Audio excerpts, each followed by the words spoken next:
this could happen. It's turning you more than attraction. Around you I see what we could be, living in the love contraption. Something inside of me changed. Don't know which road I should take. So many to choose. One thing is true, they all lead back to you.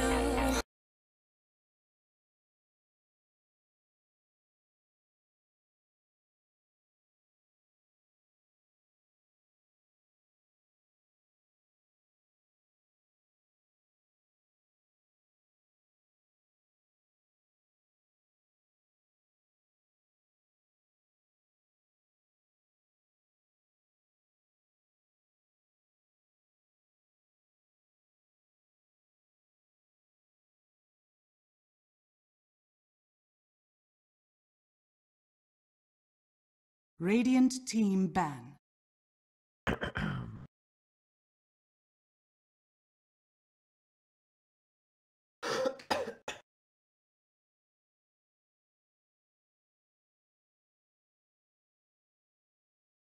Dire team ban.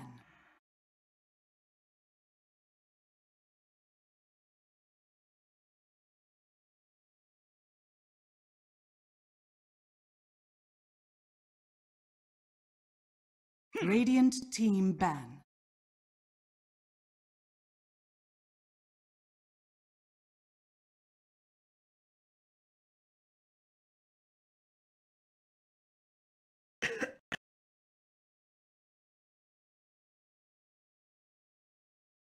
Ten seconds remaining. Dire team ban.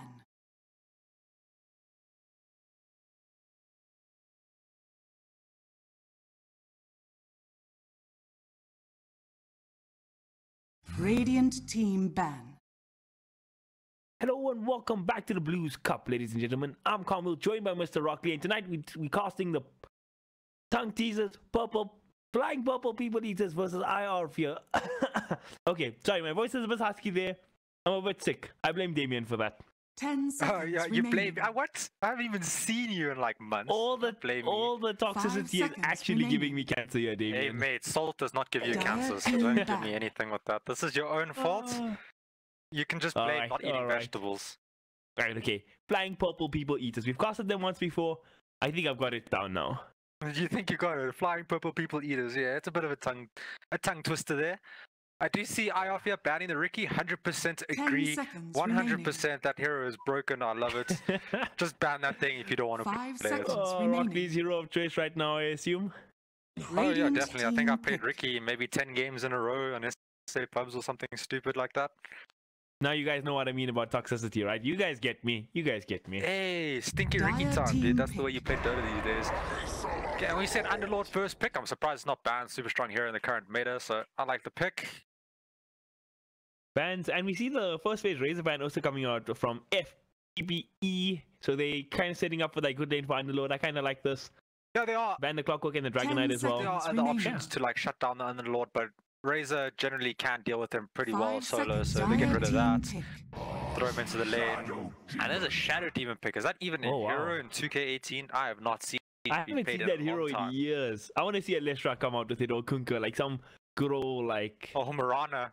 Yeah, dude, good old school combos. Yeah, I'm not a fan of Mirana currently. I feel like that hero is pretty weak compared to like other heroes. But yeah, Shadow Demon, interesting hero. Maybe they combo it up like in a different sense with like a Luna or something like that. Ogre Magi. Now that's also a hero we haven't seen in a long time. Okay, they are setting up this draft for that Luna pick, right? She got that Bloodlust, she got that Shadow Demon. Like Luna, Shadow Demon, old combo, super effective. Don't know how well it does against Underlord though. I feel like Underlord's pretty good versus that type of stuff. But they do have these two laning supports, right? There's no real 4 position that roams. 5 seconds remaining. Yeah, just heroes that kind of stand in the lane and make somebody's life miserable. Yeah, they can roam together. It's not the best roaming combo. I mean, Shadow Demon can set up kills if it's other heroes have kill potential in certain lanes. Yeah, if they have the right heroes in other lanes, Shadow Demon comes with the banish and sets up kills. That can be nice. How does Shadow Demon fare against Underlord though? I don't know if Crystal Maiden. do anything. I'm not sure how much he's gonna be able to do to that Underlord in lane. Like maybe if he spams a Shadow Poison and gets to level 3, he can just start spamming and stacking it on Underlord. It could be a good fact, like a good way to kill him. But that's not generally what you want, right? Having to get to level 3 on your support just before you Dire like team to be back. able to just zone out an offlaner. Like you kind of want to do it from level 1, otherwise he's going to get a lot of experience. But with Ogre, I'm pretty sure they can zone him out in the beginning. Yeah. We see a Chris We see a Maiden maiden. pick again. Super popular in Bluez Cup, right? Yeah, super popular in Bluez Cup. Like everybody loves this Crystal Maiden. They always pick it with either like a Zeus or a 10 Storm seconds remaining. at some point, and they just like try to abuse that level 15 talent of hers, where you get 5 like more mana seconds basically. remaining. I mean, if this Ogre Shadow Demon support duo is coming out here, they're probably going to commit a lot in the safe lane to try shut down Underlord. But they can actually get away with the Maiden with her weak laning phase, I think. Yeah, that's I think if it's okay. they don't go aggressive trial lane now with Radiant Ogre Shadow team Demon back. plus Oh, one, maybe. and then they put something else solo Dire versus team Underlord. pick. I'm not sure what can really deal with that Underlord, because he's gonna get levels regardless of what you put in that lane, right? And do you really want to give him levels early? Because that hero Yeah. becomes quite a monster. And in 1v1 matchups, that hero is actually ridiculous. I think it even beats Sand King in 1v1 lanes as a melee hero. Just think about that. Yeah, well, he gets an insane amount of damage. 10 He seconds receives a remaining. little bit of damage. He has AoE creep clear, like 5 I don't know, that hero is seconds ridiculous. remaining. I heard Radiant recently team Kyle pick. or Melons was talking about Underlord. Still Bristleback, I'm not a fan of that hero currently, but let me just finish with this Underlord. Kyle was speaking about Underlord, and he was talking about how broken this hero actually is if you look at its ultimate compared to other heroes' ultimate, right? It scales, the only difference in its scaling from level 1 to level 18 is 1 second cooldown, 10 basically. seconds It takes remaining. 1 second less time for it to go off. And he's talking about how other heroes, their ultimate 5 scale seconds and are weak remaining. early and get stronger, where his is just strong early and stays strong. Yeah.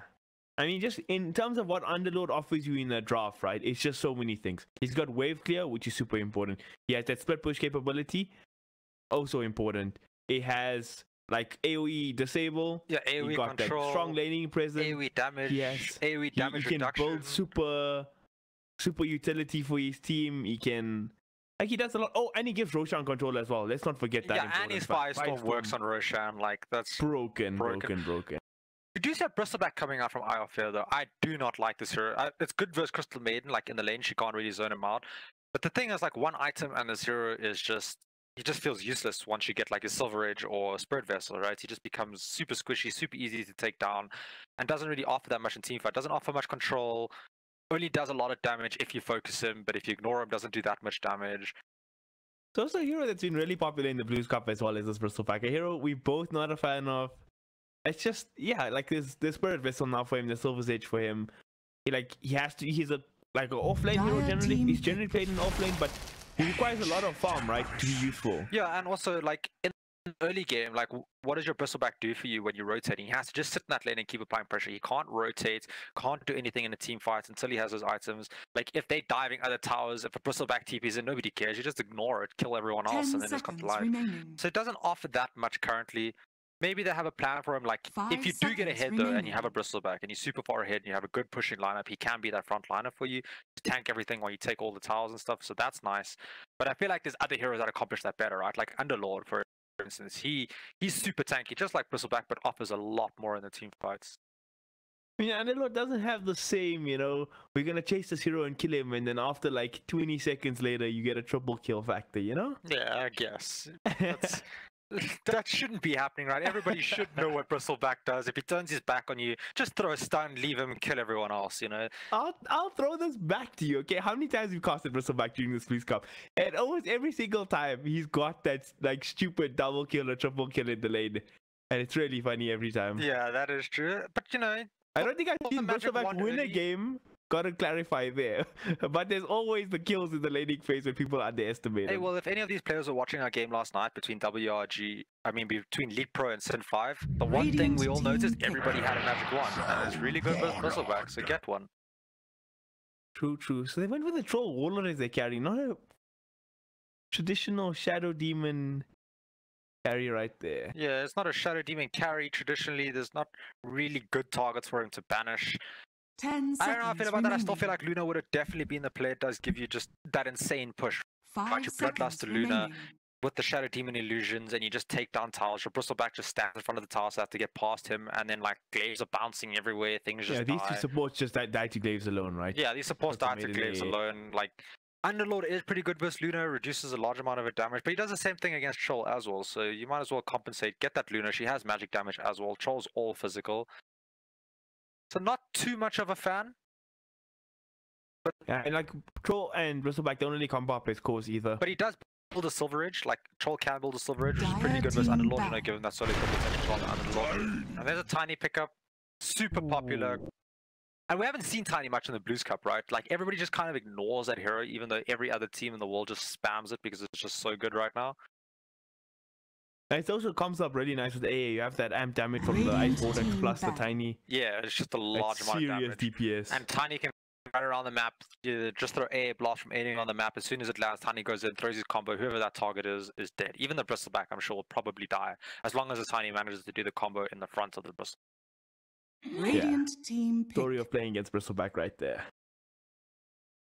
Last ban, Queen of Pain. Again, we're seeing the abundance of core bans coming out from these teams, but there have been a couple of support bans. You see the Ricky taken out.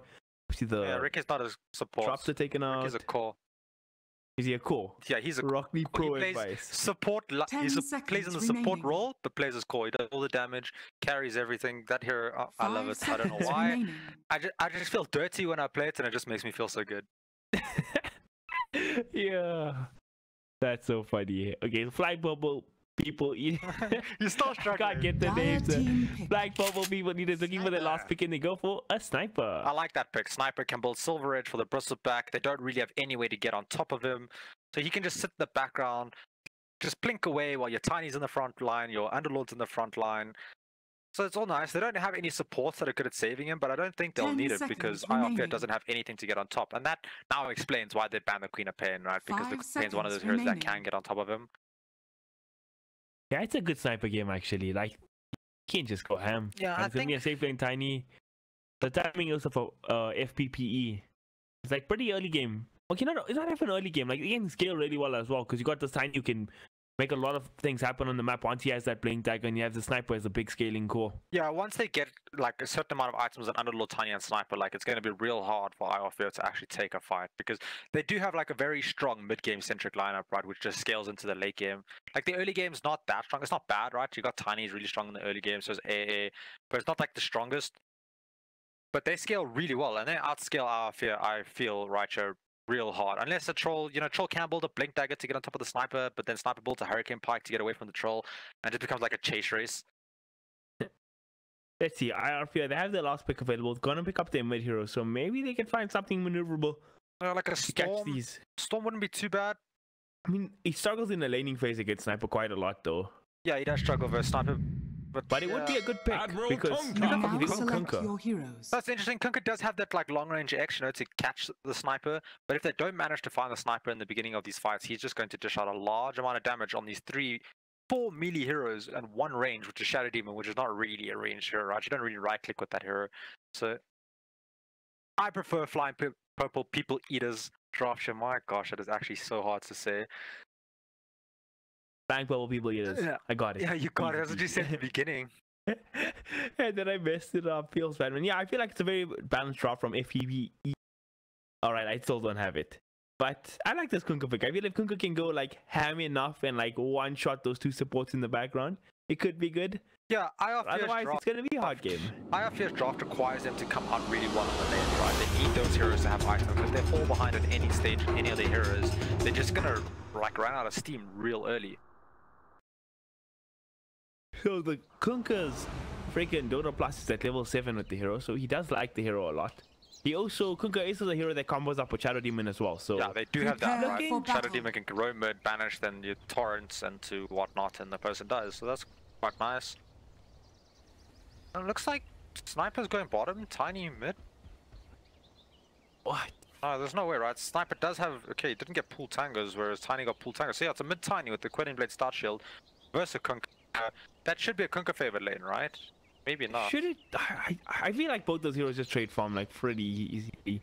Yeah, I think they trade farm, but I feel like Kunkka eventually harasses down the Tiny with his cleave, and if Tiny ever gets to like close to half-life, Kunkka throws out the combo, kills him straight up, and easy kill. Yeah, but Kunkka also takes a lot of damage in the lane if he's just like slapping up creeps, and like Tiny's lanes really well. Yeah. I think the issue is that Tiny's gonna need to bring more regen in than as opposed to the Kunkka. Yeah, maybe. It all depends on how many cleave hits Tiny can get with his tree gap over how many cleave hits the Kunkka can get with his Tidebringer.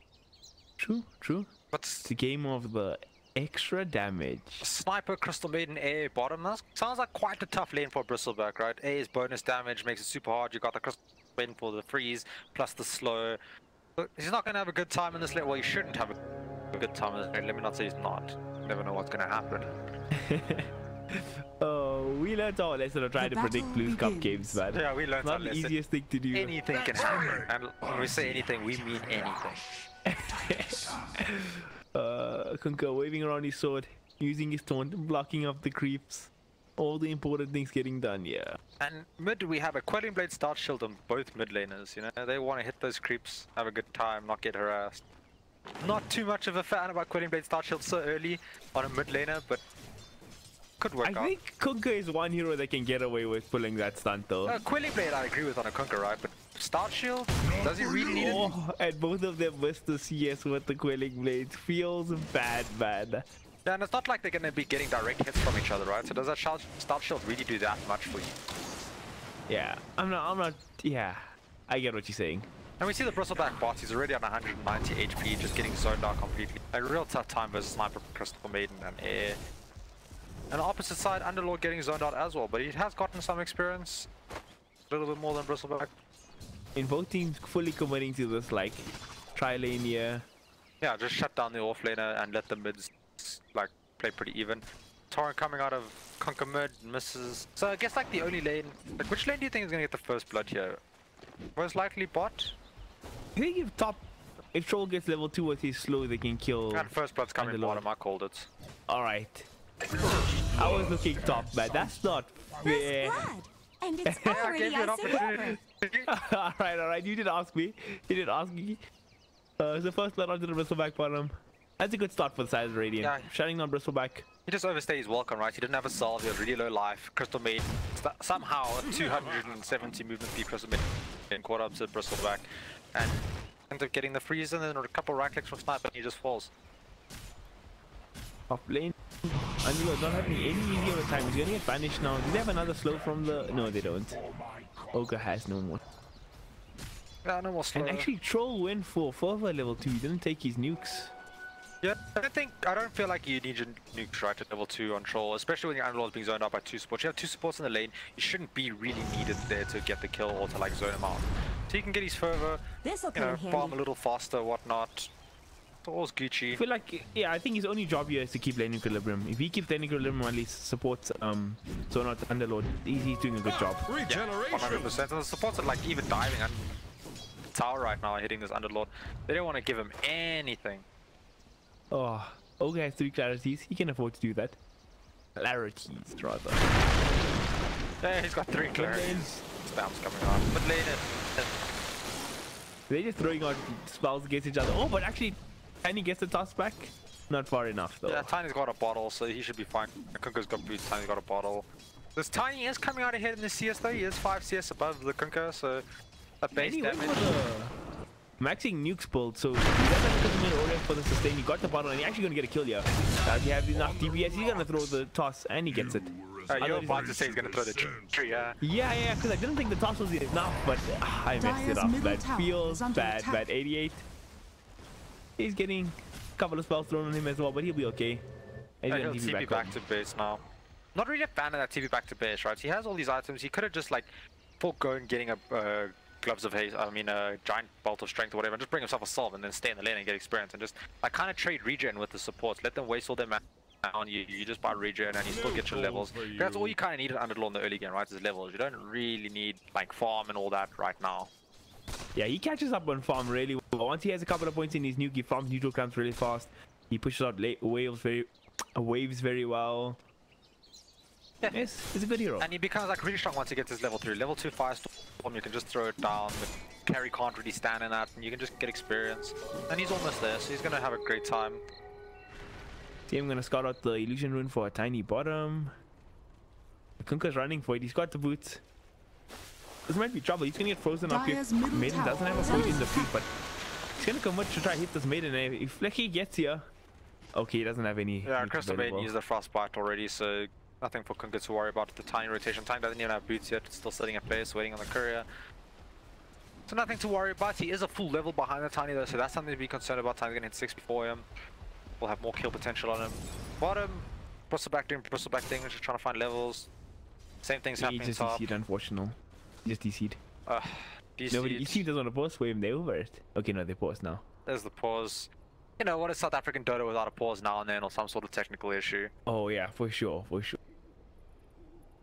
Tiny's grow doesn't give his nukes any extra damage anymore, so... Yeah, Like- but he gets like an insane amount of right click. Or he could use his level 6, right? He does get... Sorry, you go first. He could use his level 6 and just finish off like getting a second level in toss or something rather, right? And then he still has more nuke potential. Like you don't have to get it early, but it does help with the last hitting. Status resistance is always nice, I guess. But you can go either way in this lane. I would personally not get the grow at level 6. You know, upgrade that toss and just max out that toss and stun. Maybe get it like level 8 or something like that when you need it. And you can just keep blowing up this Kunkka over and over again. Yeah, I get where you're going with that. That's fine. Because like his tiny grow used to give you like movement speed and more damage to combo stuff. It's been changed since that, so you don't have to really worry about that type of stuff anymore. The bonus damage is nice. The bonus armor is also nice because tiny, you know, 0 base armor, not really ideal. But if you don't feel like you need that bonus right click damage, because he already has like crazy natural base damage, right? So last hitting shouldn't be a problem for him. He's facing a melee mid, so yeah. Yeah, I think how his leveling is gonna work is like, if I can kill Kunkka right now with this extra point in toss, I'm gonna do it, and then he's gonna kill Kunkka, and then you get the extra level anyway. If you can't, then it's like I'll take a point in grow and just beat him out of the lane. Yeah, you can play it either way. Just beat him out of the lane or just spam him out of the lane, like Tiny. And that's why this hero is so flexible right now. Can be played like almost any role, like skill build is pretty flexible. His items are great. He just gets that blink dagger, can just destroy support super easy. So he's always got like free food on the map, if you want to say that. And that's why you see it banned out like almost every game, right? Yeah. Just these, like when the problem is with these versatile heroes is that you can pick it early on in the draft, and then you still keep your opponents guessing because they can't counterpick you because they don't know where your heroes are gonna go. It's still a flexible pick. It can be an offlane tiny, it could be a support tiny, it could be a mid tiny. So you don't know how to match up against these heroes. Yeah, less likely to be a support tiny. You don't see that often anymore. But offlane or mid generally, kind of hard to like just counter it right in the beginning of the draft. You kind of have to figure out their draft first before you can counter it, and that's not always easy to do. We still haven't seen the Shadow Demon roam mid though. He had a smoke on him at one point. He doesn't have it anymore, so he must have used it then. Tiny not the easiest kid to kill though. He's got 400 HP. Yeah, I think the play is you wait for the Kunkka to hit level 6, then you go mid with the smoke on the Ogre and the Shadow Demon, banish into Torrent plus boats, Ogre slow and stun, and you should be killing this Tiny. He doesn't have that much HP. Yeah, with Kunkka at 6 they can do it for sure. Yeah. And let's see, Troll top of the last hits right now, having a great time top. You know, this Underlord wasn't really able to zone him out because of Watch just sticking top. But these supports are suffering in level. They're only level 2. It's not too bad right now. It's only 5 minutes in the game, or almost 5 minutes. I want to see this troll go for a Battle Fury this game, man. A Battle Fury now, he's gonna go Shadow Blade into Silver Edge. I think that's 100% the play. You get that Silver Edge, you can get on top of Sniper pretty easy. You can get on top of the Underlord. You can even break the Tiny. No, you can't break Tiny, but you can break Underlord. That's quite nice. You can break Sniper, right? He can't headshot you. That's always annoying. You can go for the Silver Edge at some point, but first item, I'm convinced with the Battle Fury. Can you break Tiny Grow? Like, it is a passive, right? Yeah, it is a passive. I wonder if you can break it. That would be funny. Like, you hit him and then you just go smaller all of a sudden. That would be interesting. I don't think you get, like, it's an ultimate, maybe. I need to go test this in a lobby after this game. That sounds super interesting. Yeah, that sounds quite funny. It would be funny, right? You hit this Tiny, he's just like super small, 4 seconds or 5 seconds later, he's big again. You can, if you break Abaddon, you can't, his ulti doesn't go off automatically. Yeah, it doesn't go off automatically. You have to like manually trigger it, and that gives you opportunity to kill him. So you break him, stun him. Oh, they're going on Underlord top. Like, do they have the DPS? You can throw in the Firestorm. Don't know how long it's gonna keep him alive though. Yeah, he's gonna get axed on here. So gonna get the, oh, he doesn't actually get the last. The Shadow Demon gonna pick that up. Yeah, Underlord dying. Like, the thing is, for an Underlord to die is not the worst thing in the world, right? As long as you're getting your levels, you just catch up real fast, like later on in the game once you get more levels in your Firestorm. So it's not the worst thing in the world. Not ideal, obviously. It's never ideal to die, but it's not the end-all be-all type lane situation. Yeah, for sure. Looks like Shadow Demon's gonna make a flip mid, yeah. Gonna come out as well. Gonna get the stun off. And there's a throwing face here. So I look trying to run away with cold feet, but he's gonna get frozen up there in the end. Now Tiny doesn't want to re-engage. He's still pretty low, but he's more or less okay. Sitting at 450 HP still. Yeah, harass stress war going about. middle, both supports just there, so nobody ends up falling. Underlord's now getting some experience top, so he's having a nice time after that death. And Bristleback bottom also getting experience, right? Sniper can't solo let him out. We died. Oh, I didn't even see that. Tiny Master got killed mid. stun on him and then just deep down with the tree. Like what happened. let's open up the fight recap. Okay, doesn't show us the spells. Feels bad, man. Dyer's It middle does. tower Avalanche is under plus tree, attack. bro, I told you. He doesn't show me the spells. All right. Yeah. Now you know your place. Maybe you're a Dota Plus user, that's why. No, man, Dota Plus is... This is Dota Plus. Don't be a hater, man. Support the community. Omen getting got on here by the Shadow Demon with the haste. He gets the freeze off though, and Shadow Demon might be in trouble. Sniper does not have the level 6 for the headshot. Sorry, not the headshot, assassinate. Yeah, for assassinates. He's got haste, so he'll be fine, but he does take a lot of damage for that, so I don't think it's really worth it for the Shadow Demon, the play he just made. Gonna have to use up a Salve now or Tangos, and didn't really accomplish much from that rotation. Top Underlord putting really on- low. He's gonna die. I think he's in 100%. trouble, yeah. Going down. That kill for the troll. Okay, so now something to boost his farm as well. And this is interesting, right? This troll went for max Berserker's Rage. That is something like you just don't see. Don't 100% agree on it.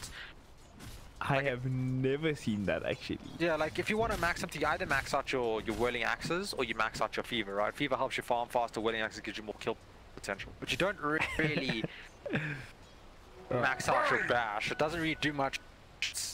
Yeah, it does give you a little bit longer bash, a little bit more bonus damage on your bash, you move a little faster, but that's like all it gives you, right? Everything else, the 6 bonus armor comes at level 1, the base attack time comes the same at level 1, bash lasts the same at level 1. There's no reason to max it out that early. Yeah, this spell really doesn't scale that well.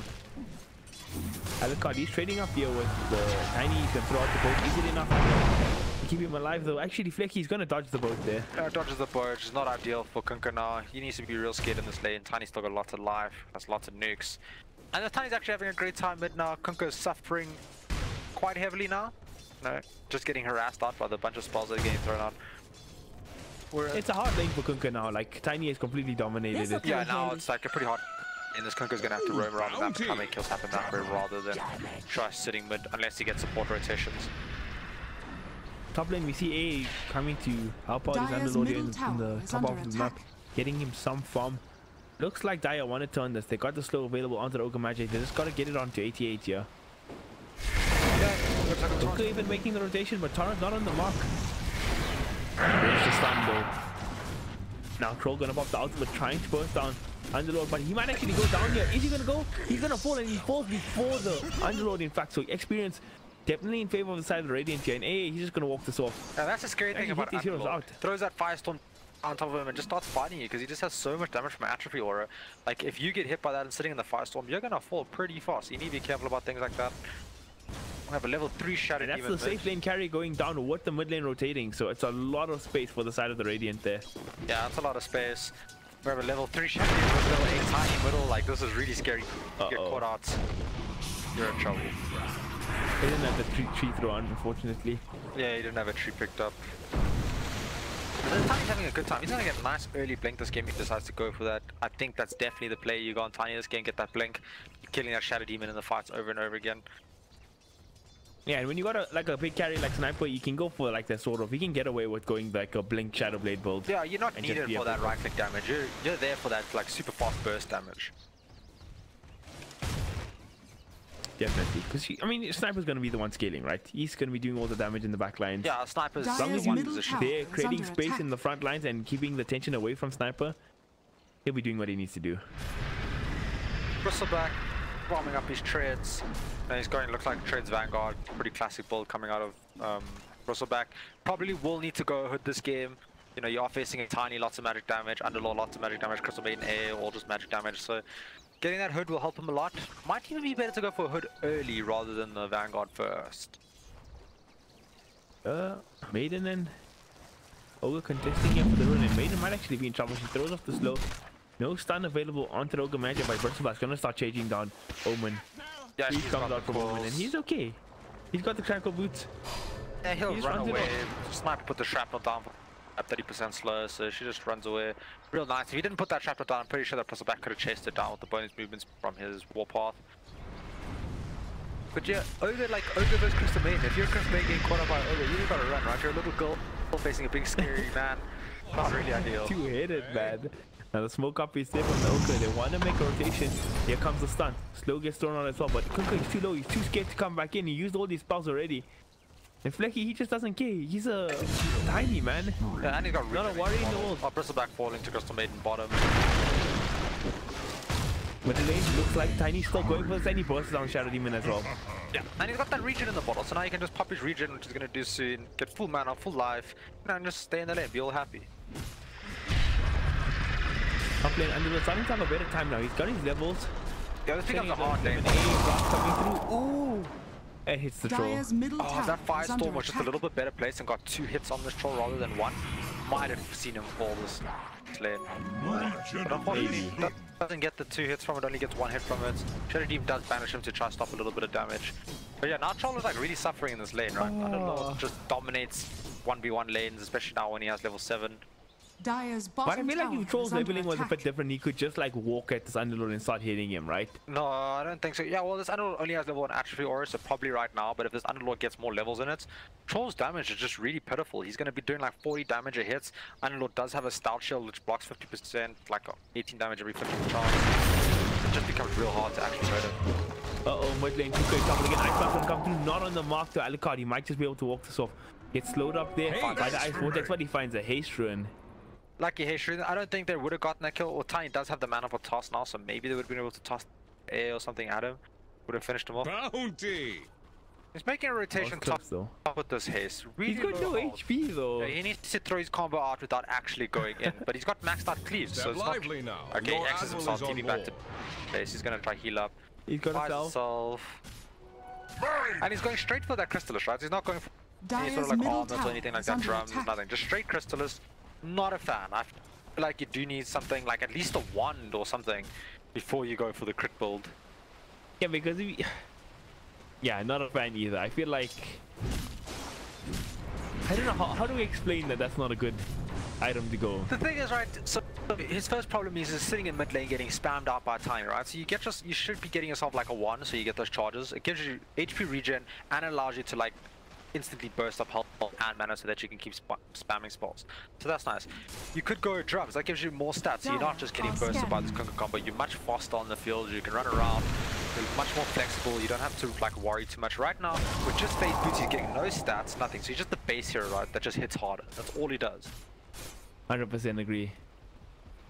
And that's why you always see pro play. Like again, in this game, how many magic wands do you see? I have not seen one yet. Okay, I see 1 on Crystal Maiden, and 1 on Ogre. Crystal Maiden getting off a huge ulti, so comes in the Tiny as well, getting an instant triple kill. Is under attack. Oh, crypt rotations from Flicky. Yeah, so much damage coming out, so much slow. That Tiny just... Oh, Tiny's not even going for Blink, he's going for Shadow Blade. And it's going to be a hard time for them to fight into them, especially with this Underlord that can just frontline like this. Whereas Bristleback, like we're saying, can't really rotate, but he has to just sit bottom and do what he's doing. Because if he rotates, he's not really going to be doing much. Yeah, not farming particularly well either. Died 3 times. It's not easy to beat this Bristleback right now. Yeah, and you All can't top zone out a 3 scores. sniper. It's This'll all the come in Radiant handy. scores are in the top 3 in the farm department. I mean, Dire's top this tower Underlord's is under actually got attack. more farm than Troll Wallet right now. Yeah, and that's scary. Underlord going for the Crimson Guard build is going to... Especially considering the safe lane was the one lane that was really going well for the side of the Dire. Yeah, now he's just having a rough time. The Troll can't even step next to a creep wave without losing like half his life from Firestorm. Mid A falls to the Kunka plus Shadow Demon combo, so that's real nice. They need to be careful now because the Tiny is on the way. Yeah, Bristleback isn't Viz here, Radiant's but middle you know, it's a tower is under Bristleback, doesn't really attack. do much, so there's nothing to fear. He's got his Shadow Blade completed as well. Can he get a sneaky pick with this? Bristleback is going to scout him out. Does he ping out the Shadow Blade? Yeah, he must. He knows something's This going Kunka on. must But have seen Kunka it hasn't growing moved Viz. fast enough. Radiant's middle tower is under attack. Okay. Tiny decided to change his mind there. I think if he went for the toss back, he would have got... Oh, there's nothing really to toss back to there, actually. You could have just done the hit stun toss. I'm pretty sure you would have killed the 900 Yeah. HP Kunka. You are level 12, so you hit real hard. But decided against gosh, it. he's 12. Man, he's huge right now. Yeah, he's really big. Like, look how much damage that cleave did to that Kunka. Oh, just a tree. Trust the tree. Probably wouldn't have killed him, but it's a large amount of damage. And this Kunka's just gonna have to go back to base now, right? He has nothing to sustain himself. It's basically just a glass cannon. And this is just costing him levels. Every time he has to go back to base to heal up. Raiden is gonna get the kill. Oh my god, Omen is so good at Dota 2. 10-1 charges. No, Brazil! Oh, Brazil messed up. Oh, feels And now bad. Sniper, can he get a return kill on Mr. Shock when it's here? Yeah, he's dead. Bristleback faced his face towards him when he TP'd, so that didn't help either. A little mistake coming out there. They do manage to kill lane. Troll again. And they get the Ogre. Oh man. Outside of Dire really struggling to find anything on the map right now. 10k net lead behind at 16 minutes. And Radiant just have, you know, they have the meta heroes, right? With this Underlord plus Tiny. And you can just see the power of those heroes, how much they're doing in this game. Is under attack. Yeah, they can just, like, these heroes just stand in the lane and do what they need to do. It's nothing complicated. And look at this. Uh-oh, burst damage is there. Shadow Demon could get wheeled on now as well. Radiant's Top middle tier one's tower gonna is fall. under attack. Game really starting to come out of control for the side of... Yeah. And Underlord just I TP'd mid with his that. ultimates. Uneducated cost. Yeah, and they're just taking towers. They took 2 towers now, going for... Probably going to take this third one. I don't think you can contest these two heroes here in mid. Oh no, there's no way. Like, You guys are gonna walk to the tower and they're just two big scary guys. unless you come Can't with really do 5 anything middle to them. and make an actual proper player as a team, you're just not going to do anything. And Kuka TP's out. Okay, TP's in. get rooted. And yep, gonna get covered up. One more hit should do the trick. Oh! Okay, that did throw the firestorm for that. And they're going to lose the mid tower now. Like, if you want to make a play on these heroes, you have to go as 5. At this point in the game, you're so far behind, you cannot be trying to make solo plays. There's miscommunication there. Oh, they've just tossed him at the Shadow Demon now. Shadow Demon banishes himself. Oh, is the tree throwing enough? Oh, he's gonna miss. Unfortunate. Looks like Bristleback's gonna fall bottom. He's got air blast on him, just got sniper ulted. Yeah, he's 100% dead. There's no way he lives through. Is he?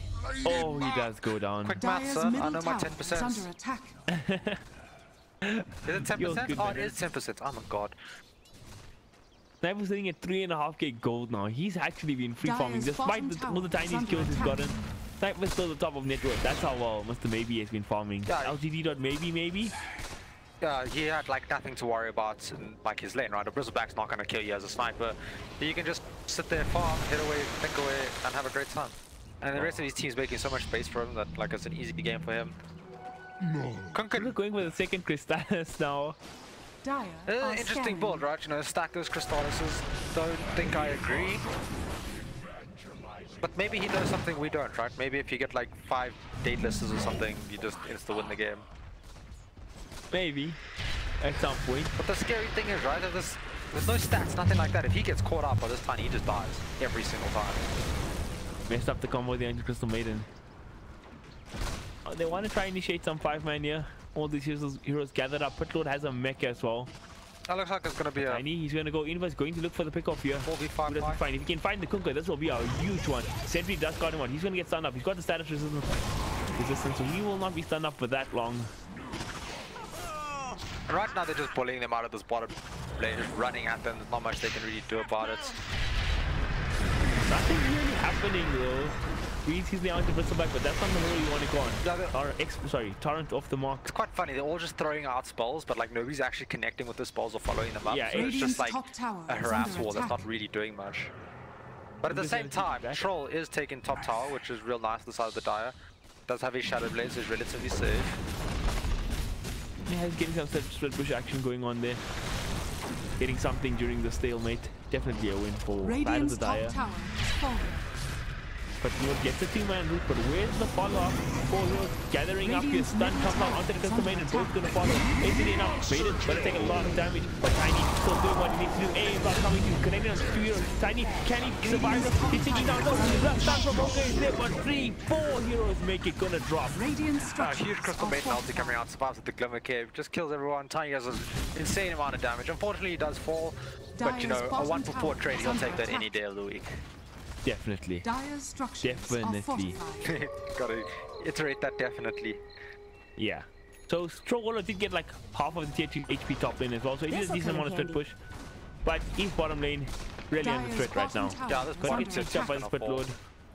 170 extra damage, Atrophy Warrior. Dire's The 88 bottom is sitting tower on. has fallen. Yeah, and now he's got his Guardian Greaves. gonna go into the pipe, and I feel like once they get that pipe right, you just gotta take Roshan and finish the game. Like, you don't have to wait any longer, you don't have to delay, just it's so far ahead. And then Shaw Warlock going for BKB now, 100% needs that item this game. He also needs a large amount of items to be able to carry this game for us. Alright, so Shaw went for Shadow Blade, right? And he's got this Ogre Club now, but he didn't make by himself the whole game. If he had a Battle Fury, he would be at least like 2k net worth ahead of where he is right now. Well, he had a real slow start, right? So actually, that's true. You would have got the Battle Fury only now in terms of yeah, you would have got it much later. So, but the thing is, you did go for the Shadow Blade, right? So you don't want to just be sitting in the jungle farming with the Shadow Blade. You have to go make plays with it. It's not an item you build for farming, it's an item you build for fighting. So he does need to go do something. Can't just be farming the jungle. His team is behind. Not particularly strong just walking in with the Shadow Blade, right?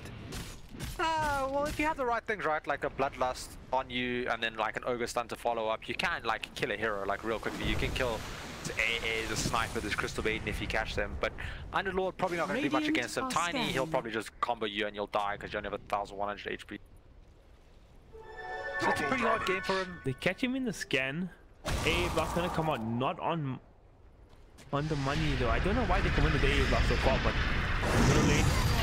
88 gonna start charging down the Ogre.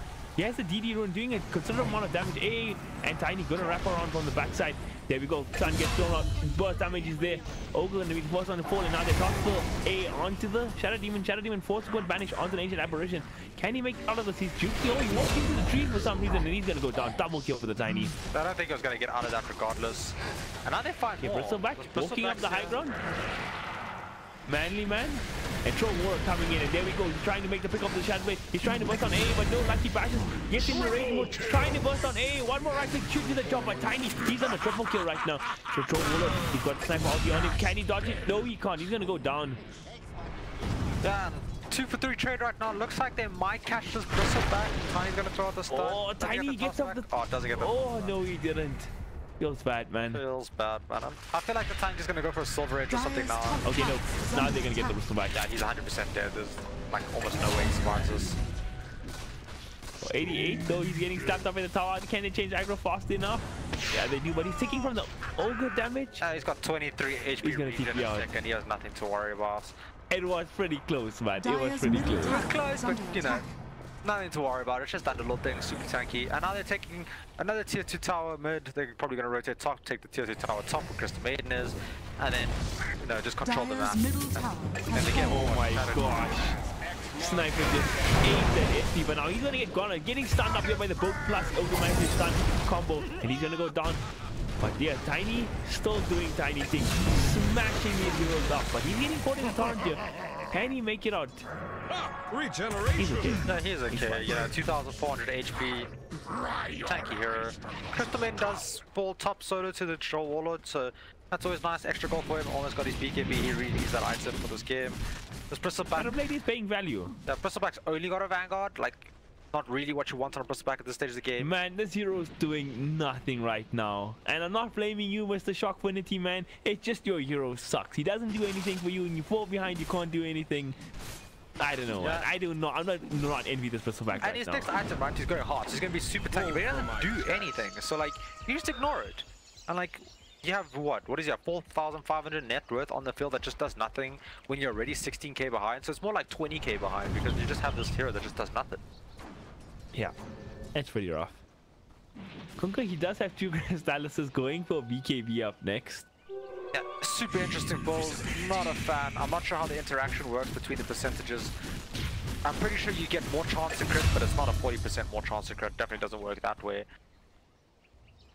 And yeah, just the extra damage from the data list just scales much better. Yeah. It's more consistent damage as well. Okay, is it more consistent? Because it's 81 damage from a data list every shot without critting. It's more consistent damage. I don't know. But either way, like, I don't think you should be getting 2 Crystallises. You shouldn't even be getting a Crystallis this early without having other items. Not a fan. But that's his choice. Mid. Good choice, man. Voidstone. Maybe it's not mad. It's just disappointed. Yeah, I'm not mad. I'm just Top lane, Underlord did listen to you though. He's going for the full Pipe of Insight. He has got his Guardian Greaves completed. Yeah, that's what you need, right? You got that Guardian Greaves, give your whole team armor, health. You got a pipe, give them all that aura and that Dire's magic top damage tower resistance, is and then under you don't even have to attack. worry about the Kunkupote that much. Like, it's not going to do that much Dire's to you, and you'll be all structures are Gucci. fortified. 3-man smoke on the side of the Dire. They actually look like they want to defend this top tier 2.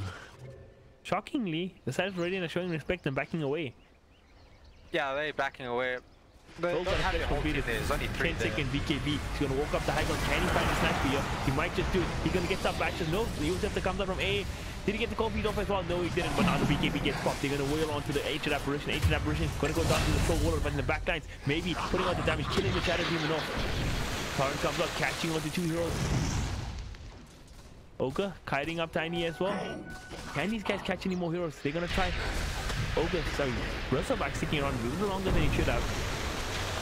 But he's still fine. They're holding on to the fort so far. Yeah, the thing is, the heroes now have to go back to base to heal. They don't have life, so this tower is going to 100% drop. And it just feels so bad. They just threw like a whole combo on this Underlord, and he's just like, you know, Dire's top you did tower nothing. has I'm going to stay. Troll's in trouble now. Tiny's on. He gets up the slow. I don't think Tiny catches him. Oh, he walks in the creep. Oh, there we go. Toss is there. That's a dead troll. That's a dead troll. Tiny has his Silver Edge now, so he can go and viz like on a shorter cooldown. Break that Bristleback's back. Radiant's bottom Tiny, tower break his is back. under attack. And here he goes. Silver Edge, smack, break, 2 hits, 3 hits, plus a toss. End of Bristleback. Damn, man. That feels bad, man. And this game has just gone out of control since the early game, and it's just like, it's super hard for them to deal with. Like, you need some big crits coming out from this double Crystallis on this Congo to be able to do anything in these fights. And I don't know, mean, going for Radiance. Oh man, in SA Dota, Underlord going for Radiance is a bit of a risky thing. That's actually Dire's one way back into this game. You think Radiance is that bad? No, I don't think it's that bad. I don't think you need it though. Like, you could have just gone that Crimson Guard, which we see multiple times at Underlord, and it's actually just disgusting. Like, you take no damage when you pop it. You just missed my meme, didn't you?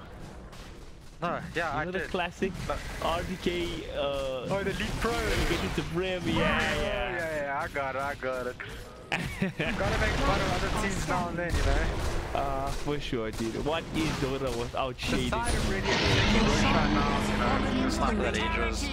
He's got a Crystallis, he's got a Maelstrom, pumping out the deeps, you know, Dragon Lance. It's a full Mjolnir, man. This guy is huge. Yeah, he's huge, and like now they're just gonna go high ground, right? They're just like, we're strong enough, let's go. And I agree with them. This is the play. Don't give your opponents time to catch up or anything like that. Just go high ground.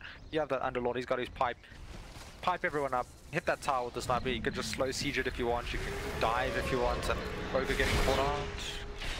Yeah, he's gonna get caught in the first, then he's just gonna get blown up straight away. And that's a dead Ogre. There's the shrapnel. Sniper's just gonna start hitting this tower. This Underlord honestly can just walk onto this hill and start hitting this tower as well. Like, he doesn't even have to be sitting behind. He's got creeps, he's got pipes. Like, he has no worries. And actually, they're trying to put the comp up on the pistol. That's not acting in the pipe just in time. And with the magic resistance from the baseball, Sniper taking no damage from that. He gets caught in the panic. He's gonna start hitting himself with some illusions, but they clean those up pretty easily. There's the cold beat, and just the combo coming out from A. They're gonna go on the bottom back, throwing on A lost as well. Oh, going ham. Gets the Aegis down, he runs down for Maiden, but there's the top. Oh, Ken, but no, King is got Rudy in a second. But Assassinate's gonna come on, gonna do the job to finish up the Troll Warlord. Now, Tiny, he's walking in, doing the TP and bringing down Alucard, makes that another kill onto the back as well. Trouble Yeah, kill it's a for 4 the. for 2 trade. Ogre did die earlier, so it's technically a 5 for 2. And now they're just gonna keep hitting this tower. Dire's Just middle tower Ogre left, is he under can't really do attack. anything by himself. This game's just looking, it's looking Dire's dire middle for tower Dire. has fallen. Yeah, And I'm pretty sure that meme has been Dire's used way too middle much in Dota barracks 2. is under attack. we use it a lot. Like me and you personally, we use that a lot. I think every Dire's cast league middle uses it. barracks We need a is new fallen. word for Dire. Dire's top tower is What is under it called attack. in Dota 1? The Scourge? Scourge, yeah, but it doesn't have the same meaning, right?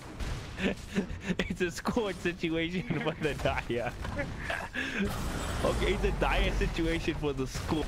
Alright, that works. That works. Yeah, let's start doing that. Dire's top What tower was is the fallen. Sentinel and the Scourge? Yeah. Dire's top barracks are under My attack. god, Dota 1 days. Second lane of barracks getting cleaned up here. Maybe still putting out bad damage. And actually, Troll gets caught in the roof. Dire's top barracks has fallen. Looks like this troll trying to find Tiny go on the sniper. Pops the BKB, going for this. It's hitting up the Chinese, trying to fight him up, but he gets double back. Under the whistle back in. Here we go. Cooker combo comes on. They burst down the sniper. But Tiny, can they do anything to him? He's still man fighting up. Underlord also this unbreakable force, this big tanky strength core. in the front line, just taking absolutely no damage from all these spells. So he just takes no damage, right? You just stand here, 57 HP region per second. First one down instantly. Next one gonna get caught. Godlike spring for Flanky. And surely this has to be the game. Yeah, Nope, I'm pretty not yet. sure. Like, they can take the spot racks now. You do have the analog and just tank the tower. You can hit it with your tiny. Okay, there's the game damage, and called. there's GG. Damn it, they couldn't do it 5 minutes earlier to make me sound smart there. 5 minutes, maybe 30 seconds. Yes. I mean, yeah, but okay, never mind. You can't make me sound smart. That's beautiful. You just make it sound smart, man. GG's called great game coming out of Radiant Chat. They just had like the better, more meta heroes, right? You just see the strength of these heroes like Tiny and Underlord, how just absolutely For dominate sure. the game. Simple draft, good execution, and I like what we saw in game 1. Let's see, maybe the next team, Fear, can show up in game 2 with a better sort of strategy to deal with flying purple people eaters. I see Bam! it. You got it.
bottom tower is under attack. Dire's middle tower is under attack. Dire's middle tower has fallen.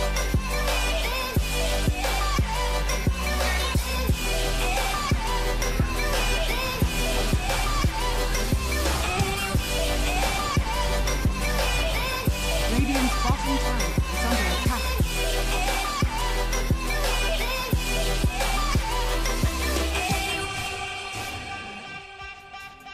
Radiant's bottom tower is under attack.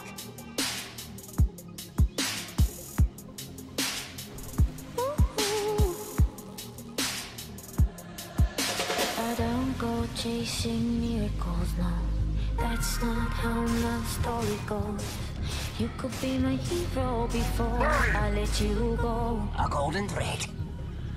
Cause I don't go chasing fairy tales, no. That's not how my story goes. I've been down this road before. I've seen the fall. Bounty. And I won't fall for you. I've been there before. I don't wanna fall for you. So let's hide and my thought can't lose. No, I won't fall for you. No, I won't fall for you. Dire's top tower is under attack.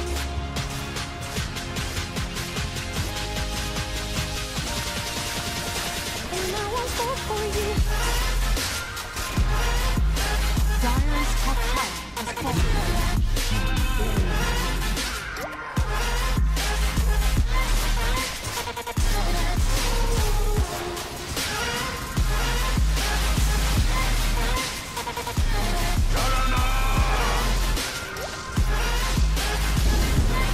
Dire's structures are falling.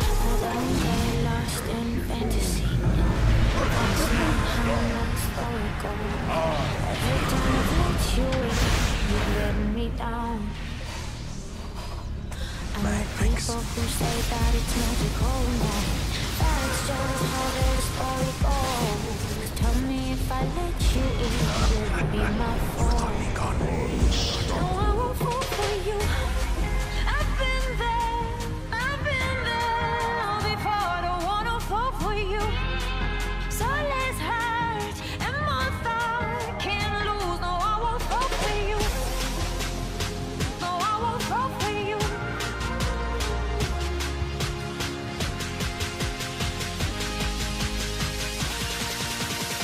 And I won't fall for you.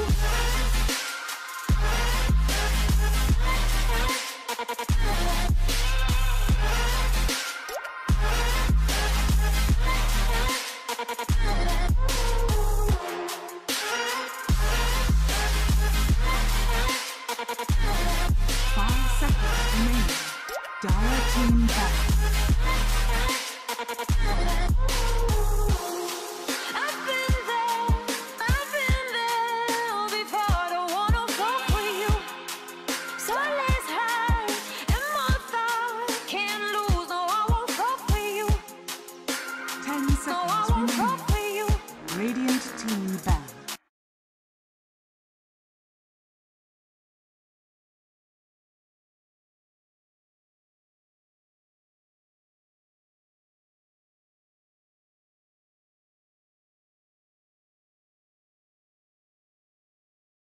Ten seconds remaining. Dire team ban.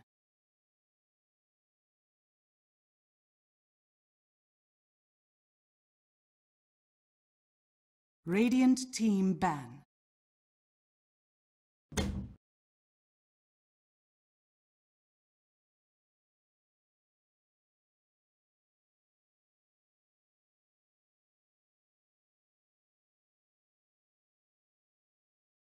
Dire team ban. And now we move into the second game, ladies and gentlemen. And it looks like IR Fear learned a lesson in the last game, banning out the put load straight from the get-go in the first phase. This one, Damien, Radiant team how are you ban. feeling in this moving into the second game?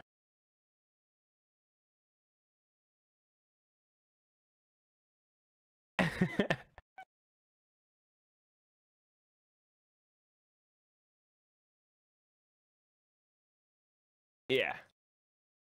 10 seconds remaining.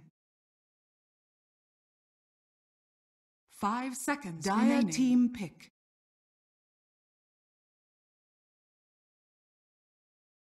Radiant team pick.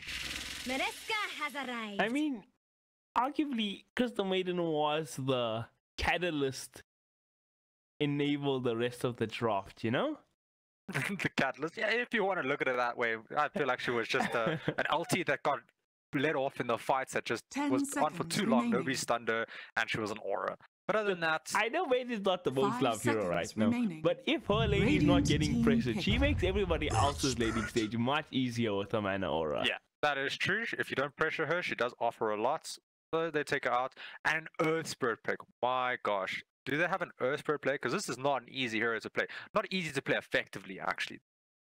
10 She's seconds gotta add that. remaining. Yeah, let me not say that. You know, anybody can cast a spell, but casting it effectively on this hero 5 to actually get seconds like the full remaining. worth out of this hero is not easy. And like what I'm not sure who said this, but the Dota pros of South Africa, it's like most of them believe that nobody can actually play that hero in this country properly.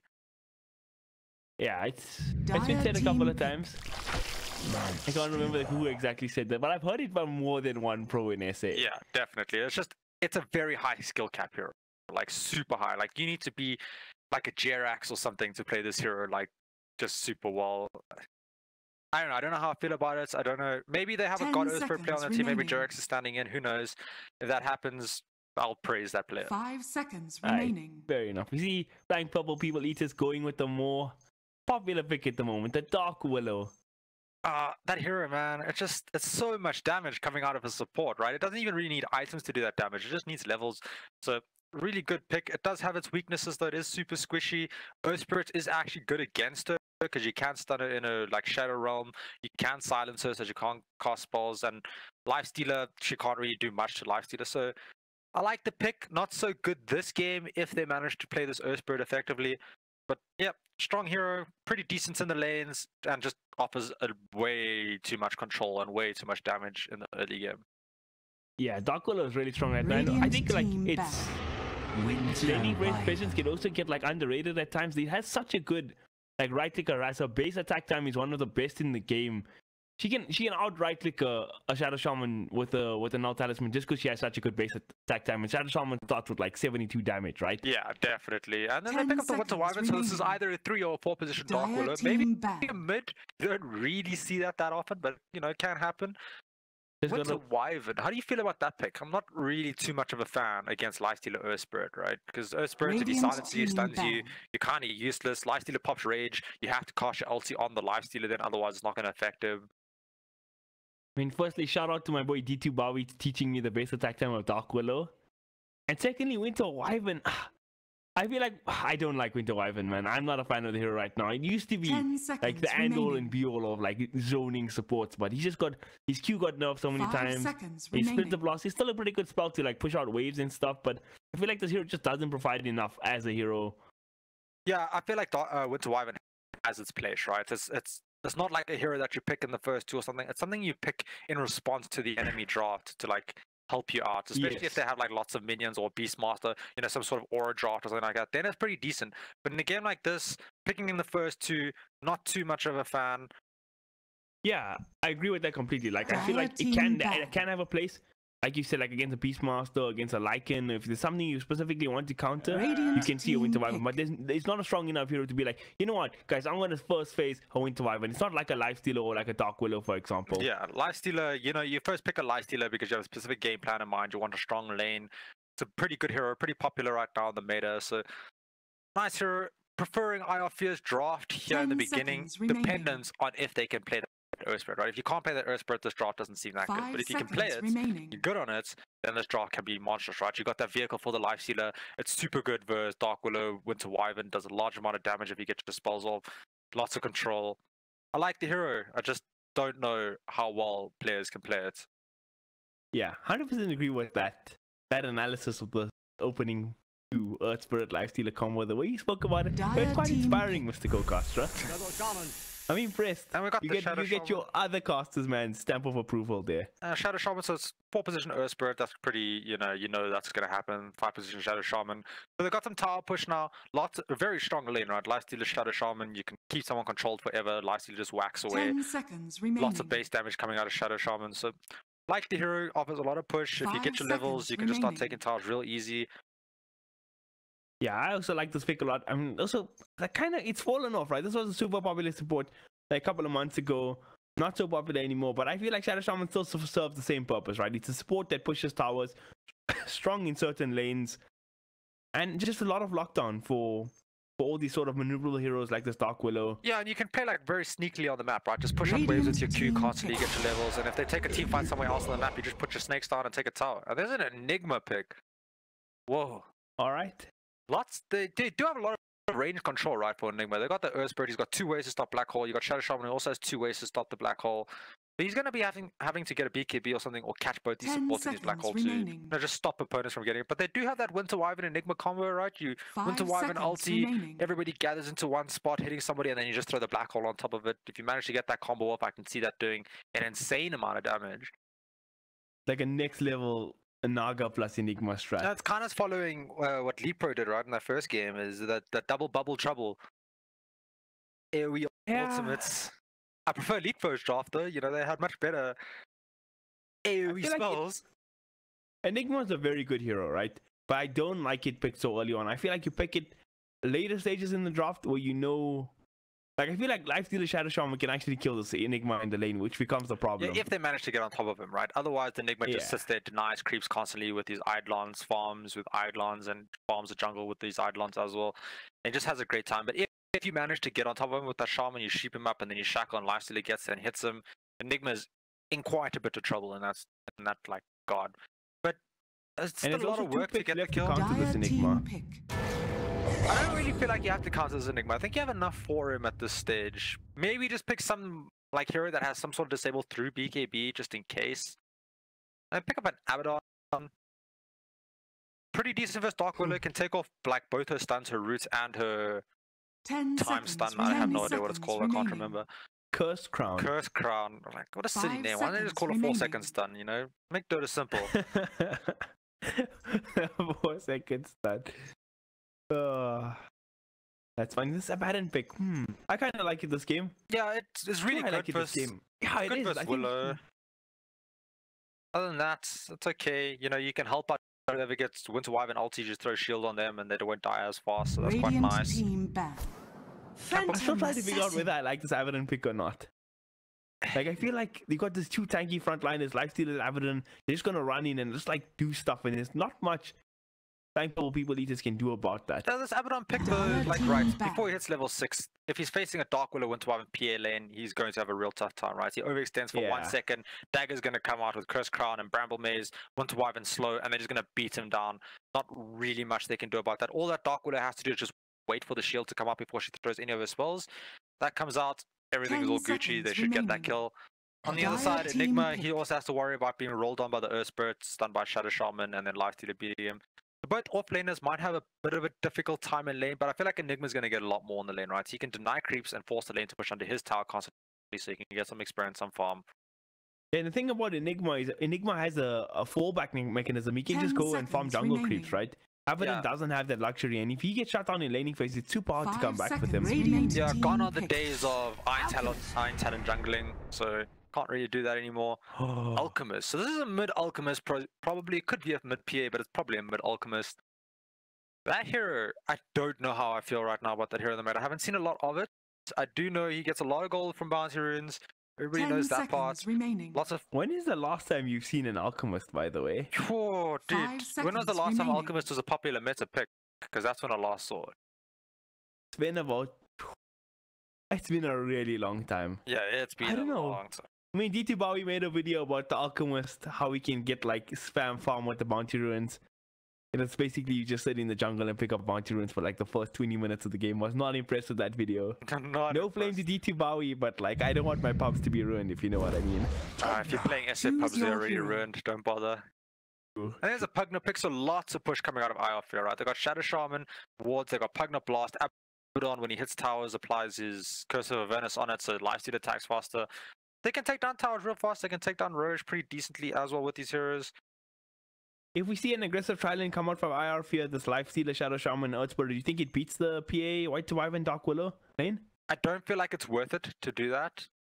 Just in the sense, right?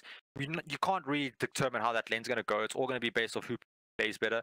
Whereas you can just secure your Lifestealer farm, because you all know if a Lifestealer doesn't get farm in the early game, he just becomes like a creep later on, does nothing, just gets kited up. And he's going to really struggle. He needs farm this game, right? He can't really beat up a PA until he has items, because evasion is just too good. Can't really kill an Alchemist without items, and Alchemist farms real fast. So if you fall behind, you're going to stay behind, and then you're just going to get wailed on by everyone else. Right. Best fair analysis. Second game is up live and ready. I actually favor the Pugna draft. Yeah, I favor like the Pugna draft. Pugna Shadow Shaman. It's very simple, easy to execute, like we were saying in the last game, which makes a big difference, right? Yeah. You just walk up to towers, you put down your blast, and you drop Shadow Shaman wards, and that's how you win. You take objectives. That's how you win fights. Side of the Dire, they have to like get this Alchemist farm, which is like doesn't even match up that well against Lifestealer. They got a PA who can just go ham this game. It does match up pretty decent against Lifestealer as well, but I don't know. It just feels like a weird draft. You got Enigma, no real setup for his Black Hole.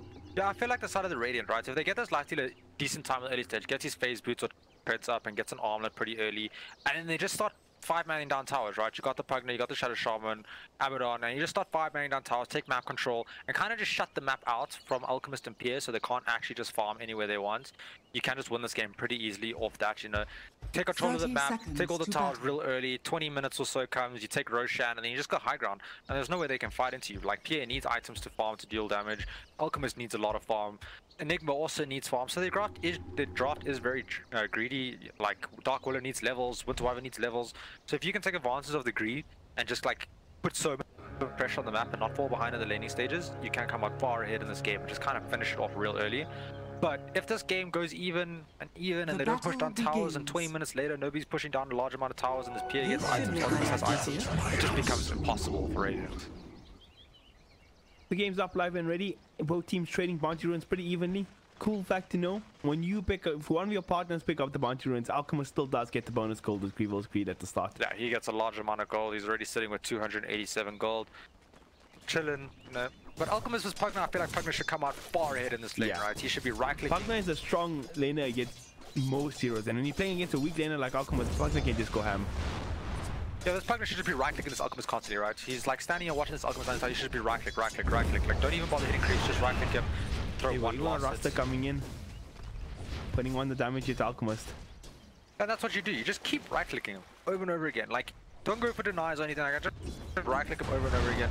And eventually this Alchemist just has to leave the lane. He can't stand there, he can't contest you. He needs his level 6 to sustain against that. Yeah. And top lane, PA having a decent time. I get what you're saying. You use what you have. Like, Pugna has a decent attack animation, 62 base damage, super long range. Just keep on using your strength to your advantage and make this Alchemist time as hard as possible. Yeah, make him very out-regen. Make him, like, have to sit back and not get experience and all that. Just be super aggressive, because that's what this hero is for. It's not for playing passive or anything like that. You just play aggressive. You ferry yourself out some clarities and all that just to keep spamming constantly. Get your bottle, mana boots, or whatever you're going. Soul Ring up. I think Soul Ring is a popular build on Pugna these days. I'm not too sure. Haven't seen this hero in a while. And you just apply a lot amount of pressure, and then you take the Alchemist tower real early. But right now, Alchemist he's not being harassed up too much. He is struggling a bit, you know, 4 losses to the 8 of Pugna. So a common trend I've seen in both these games for the offlane is that neither of these teams really blocked up the small camps. Like, you want to speak about the importance of doing that when you're playing like the solo offlane against tri-lanes? Yeah. So you normally want to just block up the small camp just to stop them from doing these pulls, right? Because otherwise, if you do like manage to get something out of the lane, they just keep pulling the creeps over and over again, denying a full creep away from you over and over again. They carry just farms under the tower, especially a hero like Lifestealer, right? So you can just sit there, last hit the creeps constantly, gets life back from hitting the creeps. He doesn't really sacrifice anything, and the Enigmas just can't get anything because the creeps are just dying constantly. This Osprit did mess up the pull though, or the second pull should I say, so the lane is going to push an Enigma's forever, which it's naturally going to do every time he denies creeps with his items. Shadow Shaman's here with an inverse, like he's Osprit got his level 2. They might actually be able to make a play on this Enigma. Lifestealer is trying to come in. Can he get you fast enough to drop an open wounds here? I don't think they need it. 88 is just going to go down here. Yeah, that first blood right-click damage. the fear. from Shaman is just insane. Rolling Boulder level 1 does 100 damage. Not many spells do that much damage. Beginning, he's also got his level 1 and his stun. And a pretty easy kill. Got caught out there. He needs to worry about that. His level 2 from that. Looking pretty good. And now he's got his Ether Shock, right? Which is 140 damage level 1. That's an insane number for the early game. Like, almost nobody does that. And Woodlane, contrary to analyst predictions here, Alchemist is actually having a mighty fine time farming top of the net with, CS charts here. Yeah, I feel like this Pugner just made a bit of a mistake. He went Netherward level 3. He doesn't need Netherward, doesn't do anything for him in this lane, so there's no point in getting it.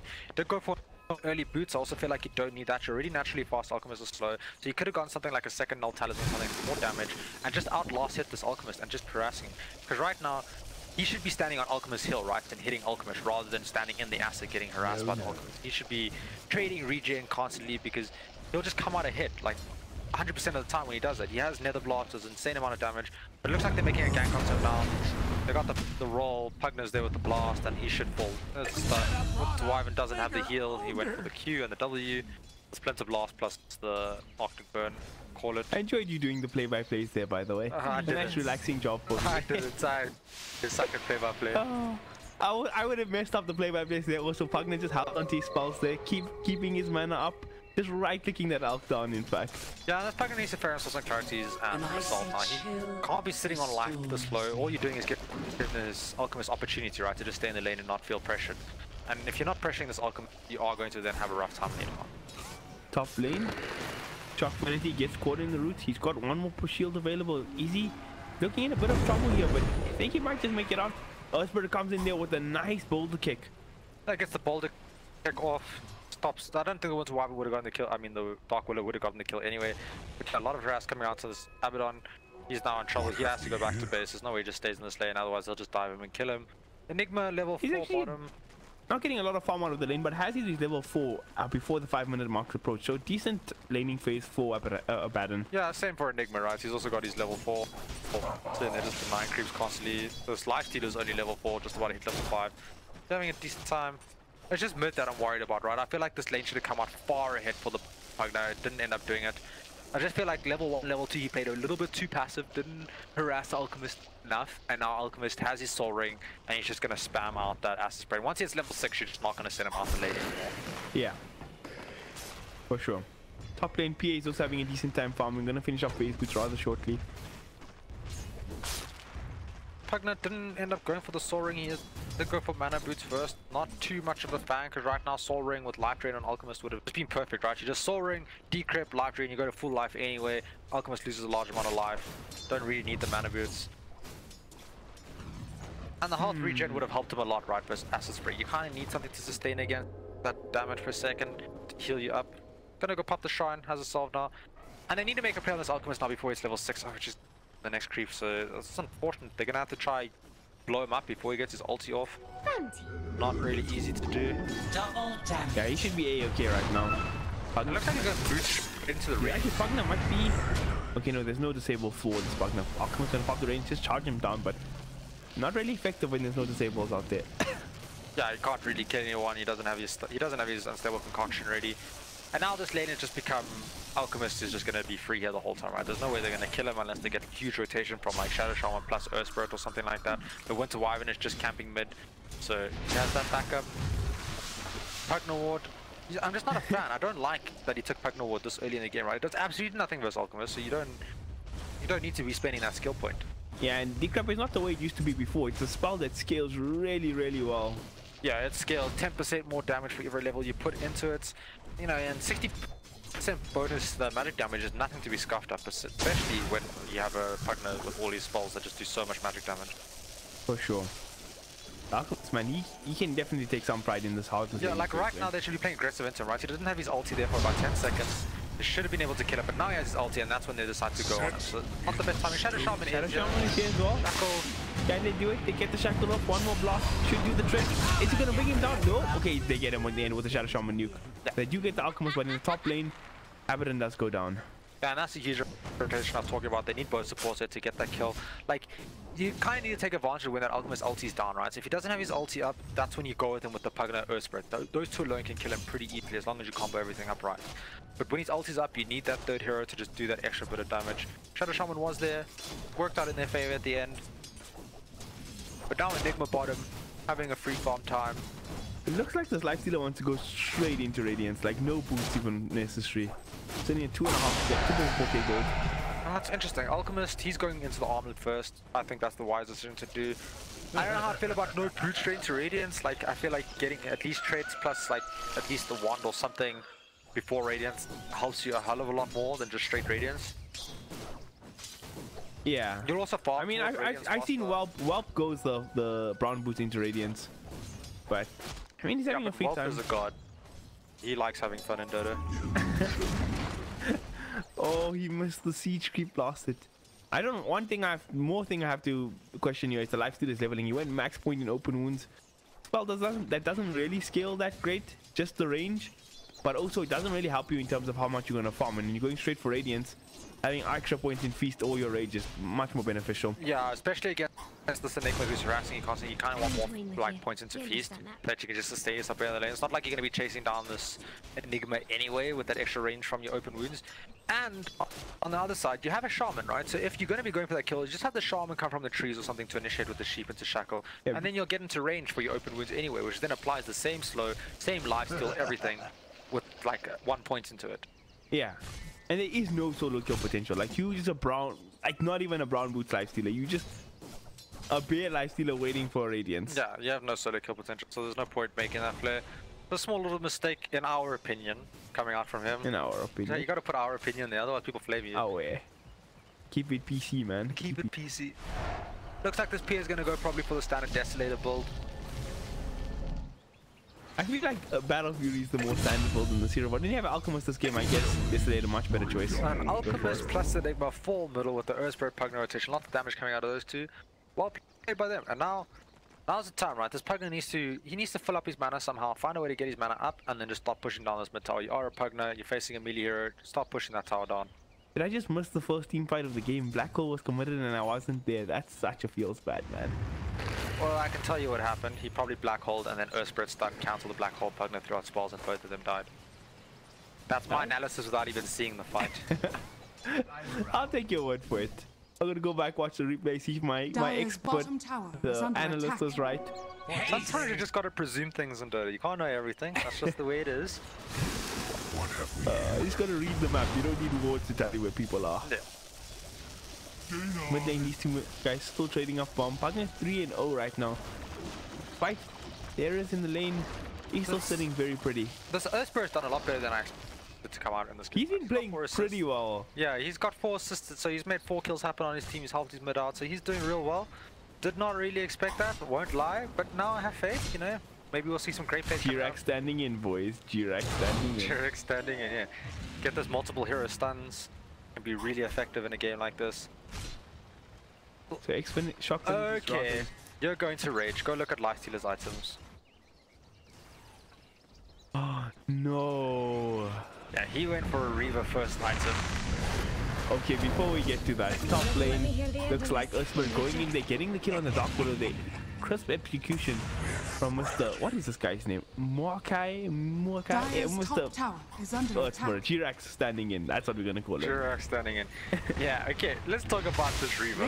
Like, do we have to, Davian? I'm not even joking right now. Okay, let's just say wait, Pugna's gonna turn around and life play. He's gonna do this against Alchemist. Is he? No. Okay, he's fine. Anyway, talk about the Reaver. Agree to disagree with the Reaver. How about that? Okay, we agree to disagree. We agree to. Not a fan. New build coming out. Maybe trying to make a new meta or something. I don't know. I don't know. I think we just need to ask Mr. Lifestealer player after the game what he's thinking is behind this straight Reaver. Yeah, maybe that would be the play, because I can't read that. Doesn't make sense to me in any like sense of the fashion of this game. Looks like mid they're trying to make a play, didn't end up catching anyone. It's unfortunate. Maybe. Okay, PA is going back for Battle Fury. Wait, I figured it out, kid. He went to the secret shop. Wait. Oh, I clicked the wrong shop key. Going back here. He went to the Why is he showing me the main shop? I want to see the secret shop. And he tried to buy the relic, but he bought the Reaver by accident. Well, he only just got the gold right now for a relic, so... I think the game is really hard. Game is really hard, yeah.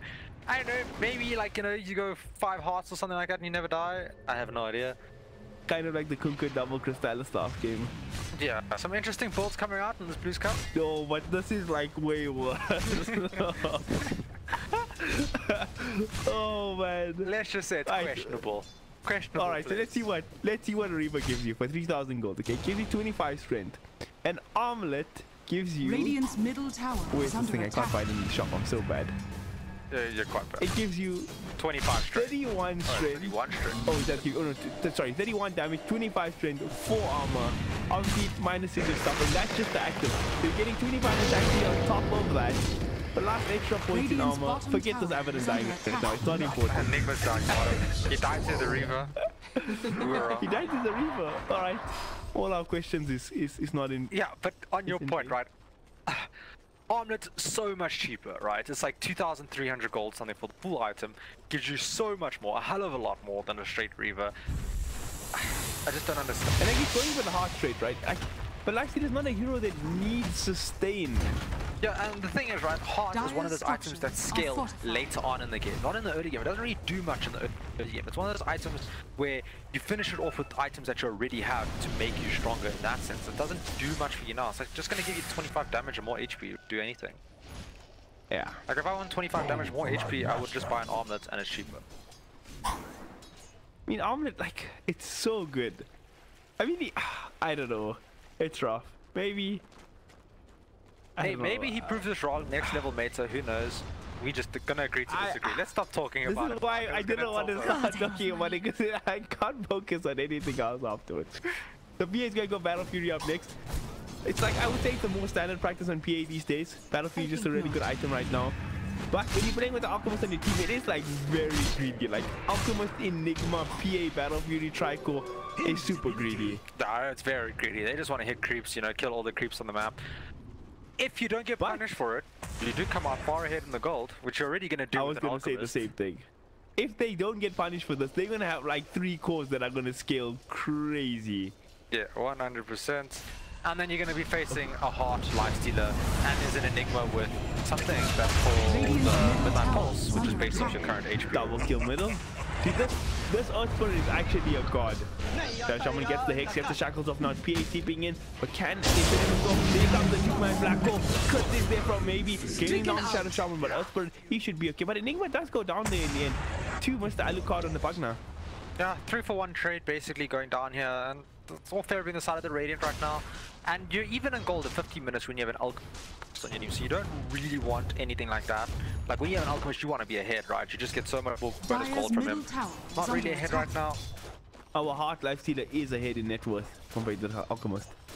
Yeah, that's kind of scary, right? Because Alchemist, you want to be ahead in net worth, like pretty much at all stages of the game. Okay, wait.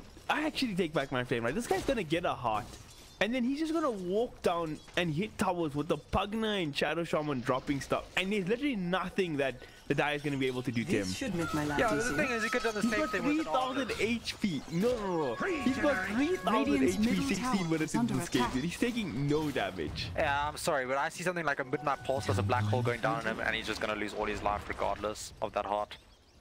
Like 3,000 Okay, maybe. HP for a Dark Willow is nothing, right? She just cuts through that like butter, because that hero's broken.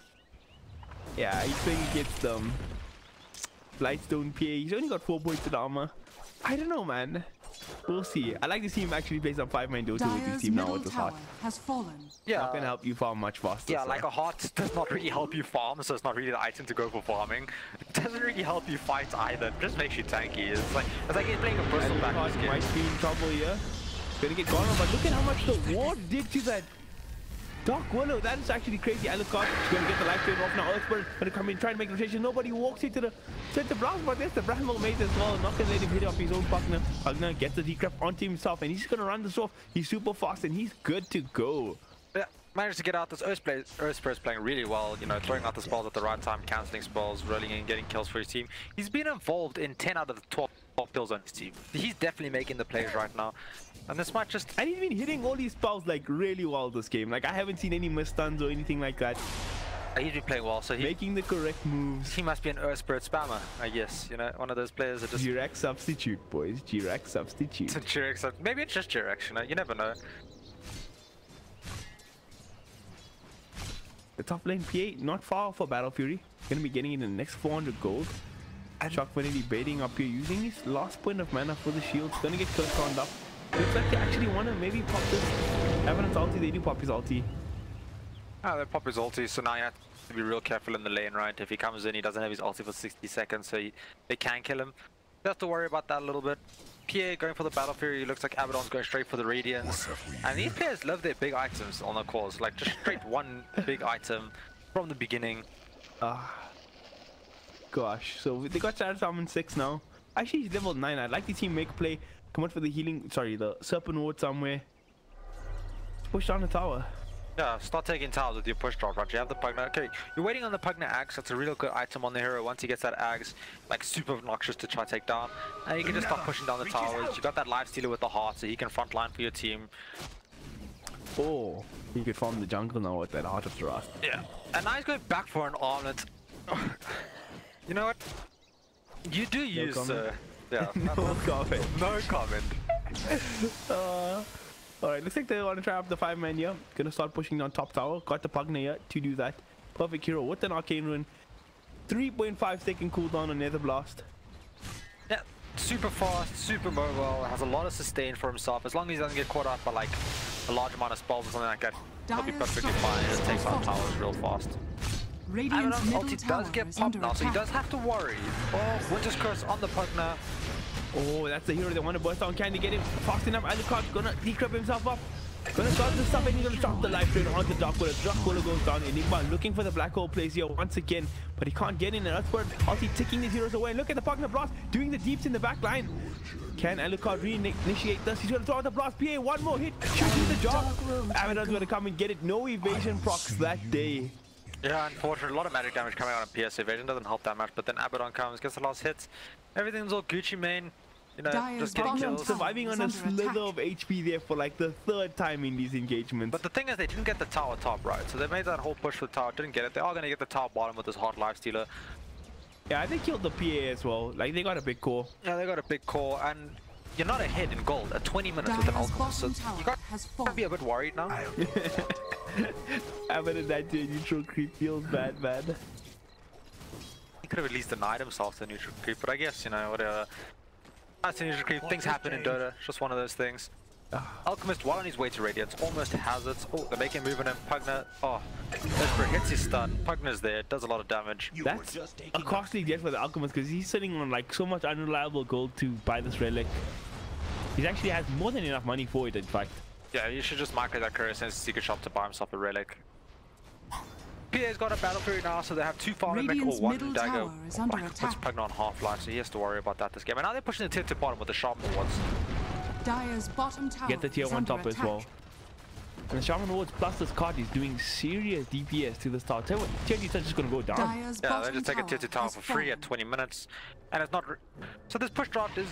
Like, they were team fight push isn't working, but the split push with the Shaman and the Lifestealer is working. So they are getting some control of the map. I mean, theoretically they won that team fight in the last engagement. It's just they didn't manage to finish off the tower. Yeah, but when you're a push draft and you don't manage to get the tower off the team fight, you're kind of not accomplishing what your draft is designed for, are you? I guess so. But then on the flip side, if the Heart Lifestealer was there hitting the tower, they could have got it. He's got his armlet now. He's going to start hitting up the Alchemist. Earthbird, he's going to roll it, get up his gold, but here comes the black gold. The Lifestealer popped inside the Earthbird before that goes on, and he's going to pop out now. Doing the DPS. Backlines, though.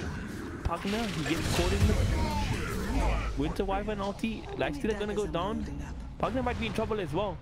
Maybe waiting to jump in. He gets gonna run out, and I think he just gets busted down. But the life break is the crit's gonna come in time. It is gonna come in time. Triple kill for maybe. Oh, that Winter Wyvern almost made a huge mistake with that Cold Embrace. If she didn't get that crit and he hit that Cold Embrace, he would have just drained her dead straight there while she's stuck. So almost a mistake, but she got the crit, so they got a little bit lucky there. Kill comes out and then ends up healing his core. So let's just call it a well-timed heal. Yeah. Hashtag calculated. So now, my issue with that, forcing that play by the tier 2 mid there is, you know they still have Black Hole available and you don't have Rasta wards. So why try force the issue by tier 2 when you don't have your Shadow Shaman wards? Yeah, you don't have your ultimate, so it was super risky. They ended up paying for it. They're making a move on Constantly Alchemist with to popular belief. Lifestealer still does die even with his 10-minute Heart of the Rask. and an armlet, right? He used both of them. Radiant's middle tower Ends has up falling. been He just denied. takes. The thing is, Midnight Pulse is such a good item against heroes with a large amount of HP. When you get armlet on plus heart, he has almost 4,000 HP. It's like 5.25% of pure damage. Well, that's all active. So, gotta worry, his life is going to fall really It fast. actually pierces spell immunity as well. Yeah, it's pure damage. Damn, so even through rage you take that damage, and yeah, that's the thing when you're playing against Midnight Pulse, like HP, raw HP doesn't scale that well because it's percentage-based damage it's doing. Yeah, and if this Enigma ever gets an Agnems in this game and puts Midnight Pulse plus a Black Hole, I'm pretty sure he just solos this Lifestealer. Enigma with Aghanims plus dropping a Midnight Pulse can solo for it's insane. Alchemist gonna get caught here in the jungle, busted down by the Lifestealer. Golden Embrace comes out onto a couple of heroes, sorry, not Golden Embrace, Winter's Curse, and now he's gonna get gone on Pugner, doing the deep sea onto the Winter Wife and actually cancel up his... No, wait, what's going on here? Oh, he's got an ulti stick, no cooldown. You got a little I was confused like, there. what? But yeah, Sutter Radiant playing very good this game. This Earth Spirit, my MVP currently in this game. He's playing well, getting his stuns off, doing everything. Warding. Jirax's son. He's got a blink tag at 23 minutes on this Earth Spirit. You know, he's got his... He's been warding up. He's playing basically the 5 position role. Shaman's like playing more the 4 position role. And he's doing real well. So everything's all Gucci for him. Definitely been impressed with him. Lifestealer, what is he going next? He's going for an MKB next. I would we agree with prefer that something choice? more like an AC, right? His attack speed right now is pretty low considering he went for phase boost instead of treads. So like something that gives you a bit more attack speed would be nice. I guess MKB does give you attack speed, but then you're pacing against a PA plus an Alchemist, so maybe you want that armor as well from the AC. I mean, MKB is fine against PA plus Alchemist Radiance, but I don't know if we'd like to see a Silver's Edge instead for the PA. the thing is, do you need... you don't really need this Lifestealer to hit this PA though. You have a Dyer's Pugner, middle there's a large tower amount of is magic under damage. attack. PA didn't go for BKB, she went for Battlefield Desolate, so you don't have to worry about that for now. Infinity. Actually, he has a Dyer's Radiance middle of his tower has own, fallen. making space here in the backside. What is Alchemist doing? Gets stunned up by the first round now. Battle Mace comes out. Spirit getting ready to roll in, but they get caught out by the Winter's Curse, and they're spawned up by the Black Hole, hitting onto 3 heroes in back, and now they're just gonna get chopped on. Alchemist doing the deep, but there we go. Lifestealer popped out, and he just turns the tides of the battle. Yeah, that PA died right in the beginning of the fight just from Pugner Life Drain, right? He decrept Life Drain with the Veil on. PA just died right at the beginning of the fight. Didn't even get anything off, didn't do Dyer's nothing. middle Black Hole tower then is comes under out, attack. doesn't accomplish enough, and now they're just pushing down these top. It was a beautiful Black Hole though. 3 heroes caught. But did he like overlap it at Winter's Curse? What was it? No, it was a good Black Hole. I saw the Dyer's damage middle going tower on. is Yeah, it under was a good attack. Black Hole, did a lot of damage. The problem was your carry PA is already dead. The Alchemist doesn't have enough right Dyer's now to be a structures carry. are fortified. And they just have too many items to sustain themselves. It's like, this heart is actually helping in the sense that this Lifestealer can sustain himself, right? To continue these pushes. Dyer's So middle next level tower- players coming out, Dyer's middle Cost is tower being wrong. has fallen. We're used to it. I wouldn't say. I mean, I used to be wrong, but I wouldn't say we were wrong about the freaking Heart of the Rocks, man. Hey, who knows? TI, I don't even know what TI, what TI Dyer's 8, middle TI 9, barracks whatever has TI is coming out, we'll see. I mean, he how did just get a melee barracks 26 minutes in the second game after losing the first game, so he got something going right for him. Yeah, everything is good. This Alchemist pick not really working out. And this Lifestealer is now inside this Pugner. I mean, it's still early games. We shouldn't talk like the game's over, right? You're playing Alchemist, PA, Battle Fury, and Enigma draft. You still got a long way to go. Yeah, you still have like that potential, right? To just get those lucky crits to blow someone out, get a great Black Hole to just kill someone. You have Broken Willow, so just kill anyone with that. This Alchemist pick, he is quite far behind for an Alchemist. You are supposed to be pretty far ahead at this stage in the game on an Radiant's Alchemist, bottom otherwise you just tower suffer. is under That's attack. like why you pick the hero, right? To just have that huge gold influx, to just be that raid boss in your team fight, which he Radiant's just bottom isn't right tower now. has fallen. For sure. Talking about other itemizations that I have not liked this game is Enigma. He went for Blink first this game, like Scanning. first item before boots. Hate that. This hero probably one of the best Midas carriers in the game. Like Midas is an item that's super out of favor right now, but in this hero it's super good. And then you take your 15% CD reduction, all your great spells have less cooldown, and you have a Midas that gives you XP and gold for the rest of your good talents, and just gold because this hero likes gold. Yeah, it's like one of those heroes where you want that blink BKB plus one other item, and you just like get those great black holes off. But you know, this game decided to go for the blink first, not going for a mech or anything like that for his team. Dude, now they're going for Enigma self Radiant's bottom tower is Enigma under should go attack. for a mech ever. What are you talking about? It's not like 2005, Damien. You buy a Midas, you buy a Blink, you buy a BKB, you buy a Refresher over, you win the game. Easy. No, I guarantee you 100% that is not the standard Enigma build, even though Enigma's not a current meta hero. What? Okay, S4 still plays the hero. Go look at his total buff. We will. This is like the fourth time on stream we're arguing about this in different streams. I need a new co-caster actually. Like, please, right now. It looks like what they took ages right here. They put it on the They lifestealer. wanna go. Yeah, and they So just Evidence go will go high debate here with the lifestealer inside.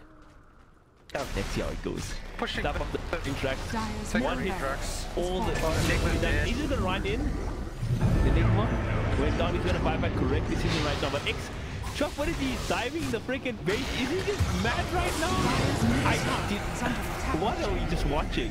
Hey, put his lifestealer in quite a precarious situation, but you know, lifestealer has a heart, just walks away. Oh my god! Oh, 3-man black. Get the black hole, 3 heroes caught, but he gets cancelled off by the chance and the fear is there as well. Winter Skull going off in the backline, maybe he's hitting onto the hero, but he's not doing anything. Lifestealer gets brought on, he comes out of the edge, he's a man against the wall right now. 1v5, he won't be able to do it. And he will go down here as well. Double kill for Mavian. Sisters of the Veil. That might be the cloudiest play I've ever seen. Yeah, I'm not sure what that Abaddon was thinking. He just runs towards the enemy, passes with his carry inside of him. Holy Radiant's crap. top tower is under attack.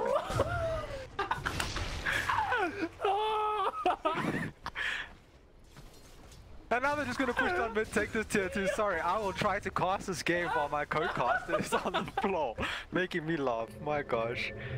Oh my Radiant's middle tower is under attack. It's too Radiant structures are fortified. Oh, yo.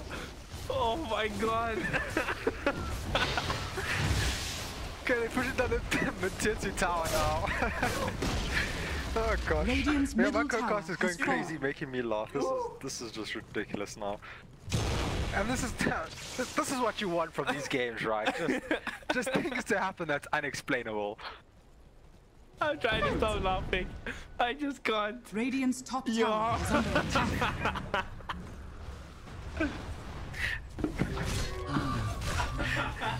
Oh my gosh. Okay, I apologize for my co-caster. He's a bit of a child. Oh my god. And that play might have just brought Dyer straight back into this game. Yeah. Are you back, sir? Are you ready to Alright, I'm cast? back. Cool, cool, calm, collected again. Ooh. Yo. What a game of Dota 2. Oh gosh. So let's see, Winter Wyvern has his Glimmer Cape now coming in the courier. Alchemist is going for a Manta start off these Radiants and free to travel. Enigma's trying to farm with that BKB. Dark Willow has a Yules. PA is going for that BKB as well. These are big items coming out. Looks like I feel like Abaddon's going for an axe. when PA gets a Dyer's top BKB, tower like I is feel under like attack. Dyer like really back into this game. Like even without Abaddon walking his lifestealer into the base. Oh gosh, dude. Yeah. This is hilarious. I feel like we're can't gonna be on the control highlight that. reels of just you laughing when they make some. That's like full 7 minutes of me just crashing. It was insane. Like my insides are sore right now. Yeah, they're going Ooh. multiple BKBs on Dyer now with the Enigma plus the PA. Once they get those out, they'll be real strong. Oh my gosh. Because his partner's been dishing out so much deeps this game, like Yeah, he he's can't the do highest anything. net worth hero in the game. So once you get those BKBs out, like you're just taking that net worth away, like a large chunk of it, like super quickly. So it's good items these days. This game, it can turn the game around for them, like pretty easily. But also, it's Actually, really that's good. how MKB coming with the crow. Yeah, it's really good with Earthspirit as well. Earthspirit can't do anything versus BKBs. Shadow Shaman can't do much against BKBs either. So like, Those BKBs can turn these fights around. It does give them like 10 seconds basically to just try to blow up as many heroes as possible so that they outnumber the opponents. Yeah, for sure. Enigma. What is Walder going next? You got a Yules for that like sort of solo kill setup. And you said the Abaddon's going for an Axe. Interesting build from him. Yeah, but on Radiance into Axe, don't know how I feel about that. Like in this game, like Radiance, I don't mind. Radiance, I don't mind. But yeah, I wouldn't get it that early in the game. I think Axe is actually like, I know it's an unorthodox pickup, but I think it's pretty good against the Enigma because like your team gets caught in a black hole or something, right? You can like soak up all the damage from that for your team. Yeah, sorry, I didn't hear you. Oh, sorry, did I cut off or did you? No, I had know. to back. I got interrupted. Oh, I see. I think Axe is actually pretty decent against Enigma on Abaddon because like if your team gets caught in a black hole and you're in the area, you can soak up all the damage for your team there. Yeah, but I feel like when you're playing Abaddon, you have like two options to go. You either go utility or you go like damage, right? And you don't go like half and half. So this game, you went for range, which is damage. He's going for Axe, which is utility. Could have gotten other items. Not like I understand the Axe. I think it's the correct build, but then I wouldn't have gone for the Radiance. I think it's fine with the Radiance. Like it's stats and HP, right? It's like okay with Radiance. Get 10 all stats, extra mana, extra HP. It's alright. It's like a baby Scotty. It's like a baby Scotty. Yeah, definitely not. I did.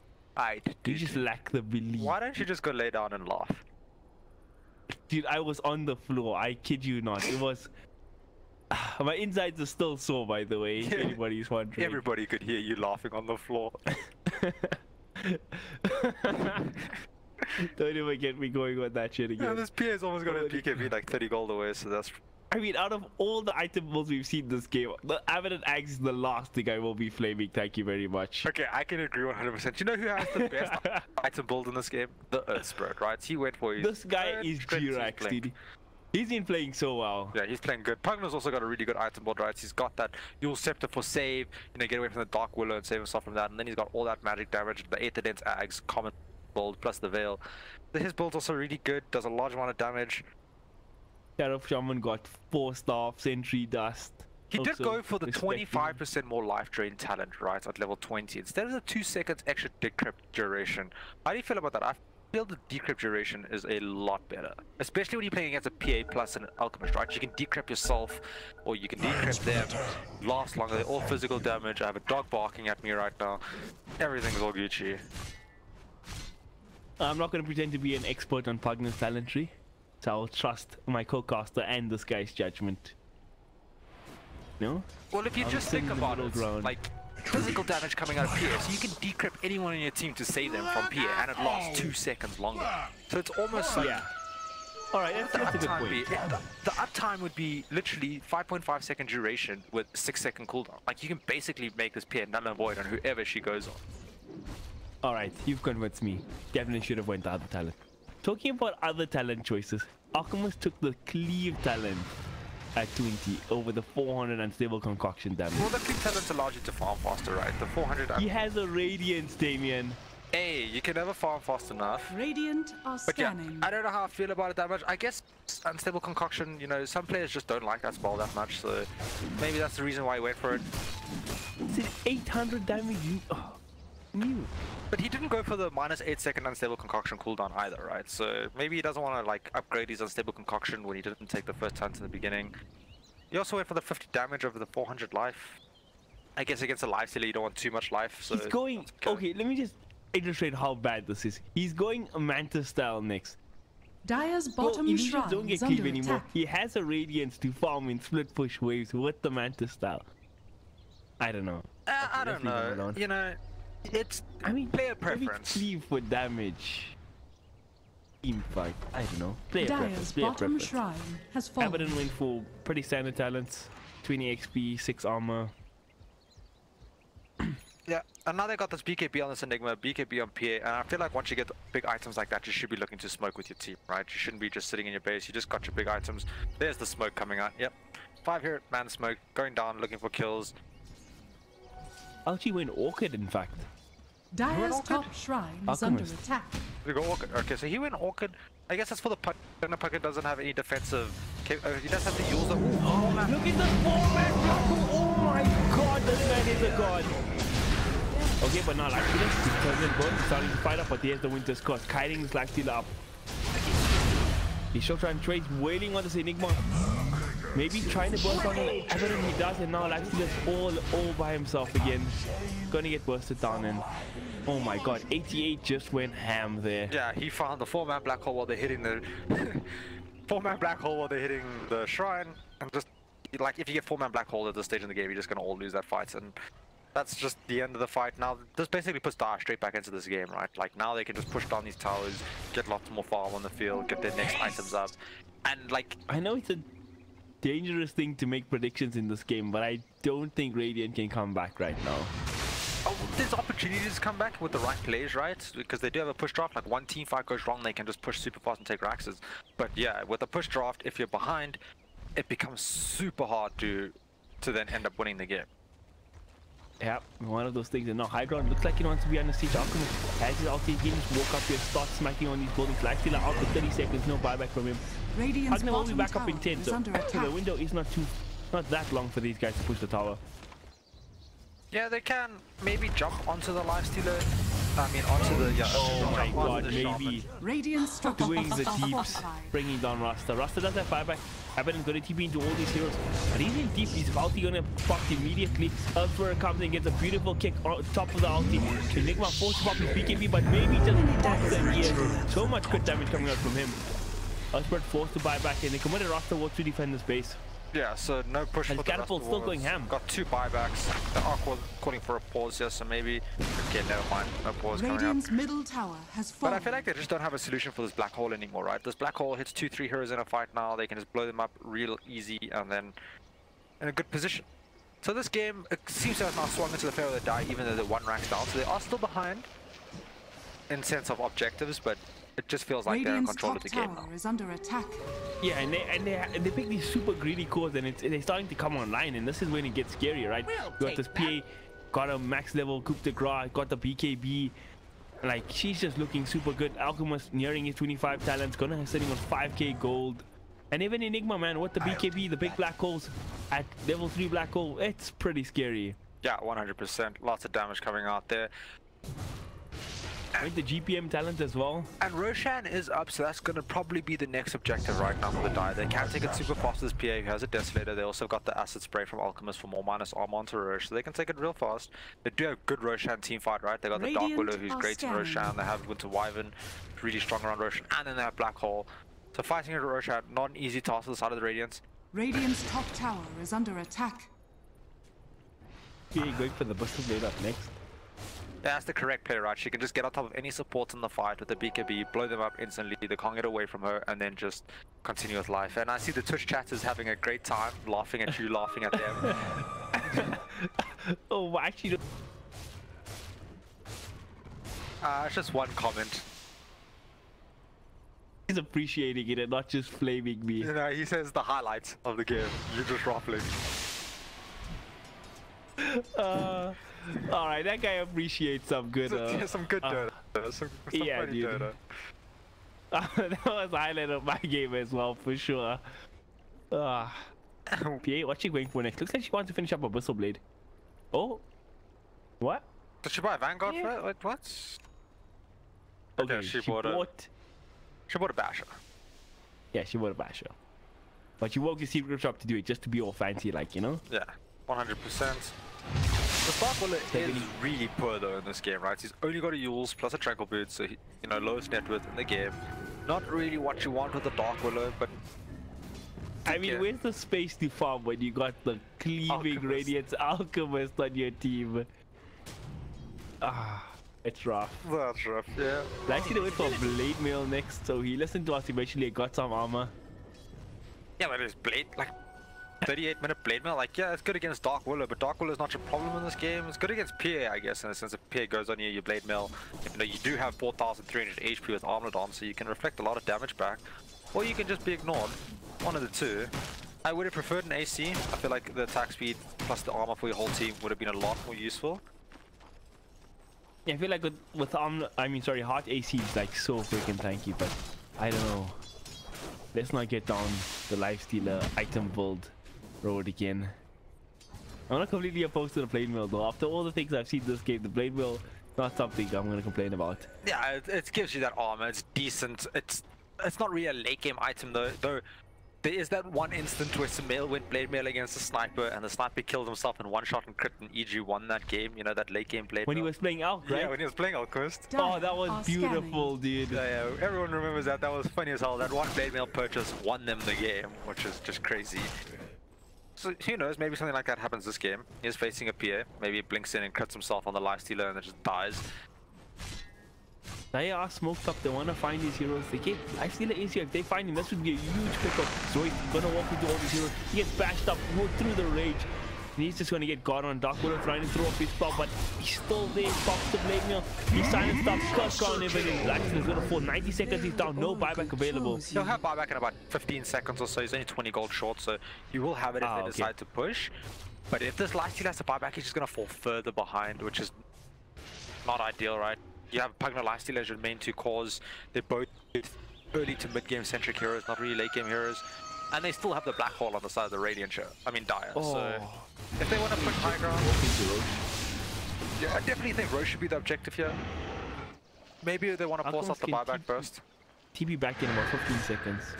I mean, forcing on the buyback is the right thing to do, I think, but... Oh, the black hole comes out. Onto 2 heroes, Bramble Maze on top of it, 2 heroes are gonna get popped. Oh, no, never mind, that's an Abaddon on one of those heroes. He'll be fine. Pugna, he's gonna go buyback. They get 1 core buyback, that's the kill, and now Abaddon ulti is down. Willow is gonna fall.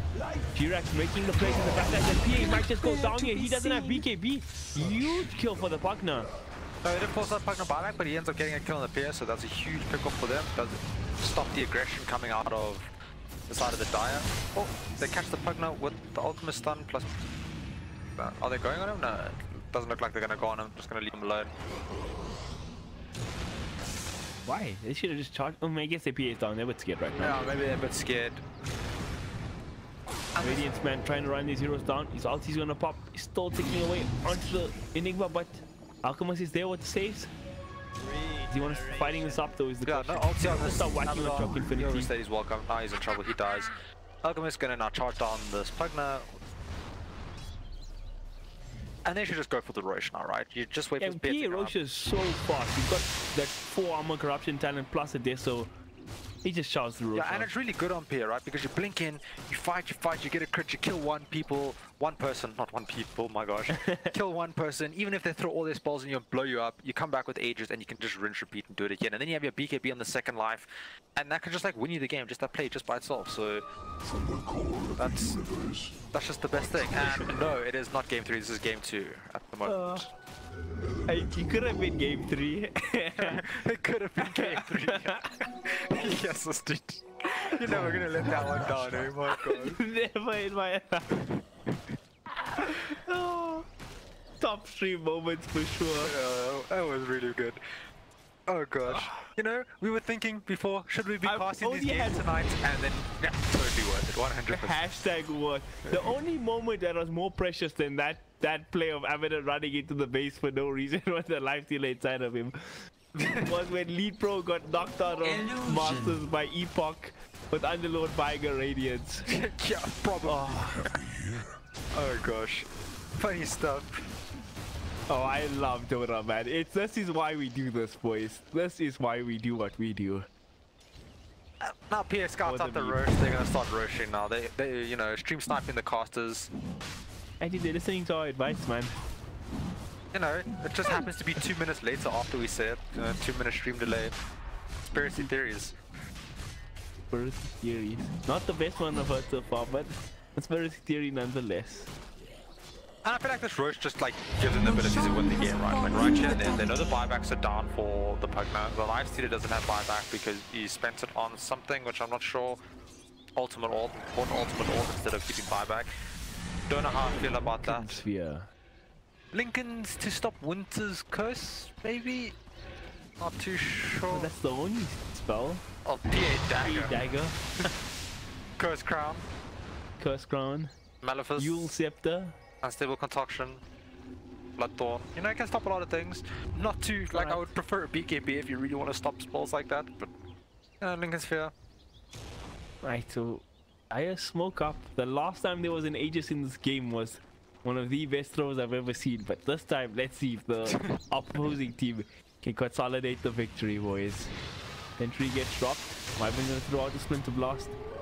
And they just need to find that initiation, right? They should, like, honestly, I feel like you just kind of go high ground with your Alchemist. He pops his ulti, he just starts hitting the towers. If they go on him, you come in with the Black Hole counter initiation. You got the Dark Willow Terrorize counter initiation. Your PA can just go ham on the back lines. But then TP top. Yeah, they're opposed to There's against actually it. 2 tier 1s available. I mean, a tier 1 still in this game, so. Yeah, I think they should go gold to be clean had that on kind the of map. stuff up. Bottom shrine They is do have a under attack. 15k net worth lead now at 44 This minutes, should so make this my game's life looking easier. real good.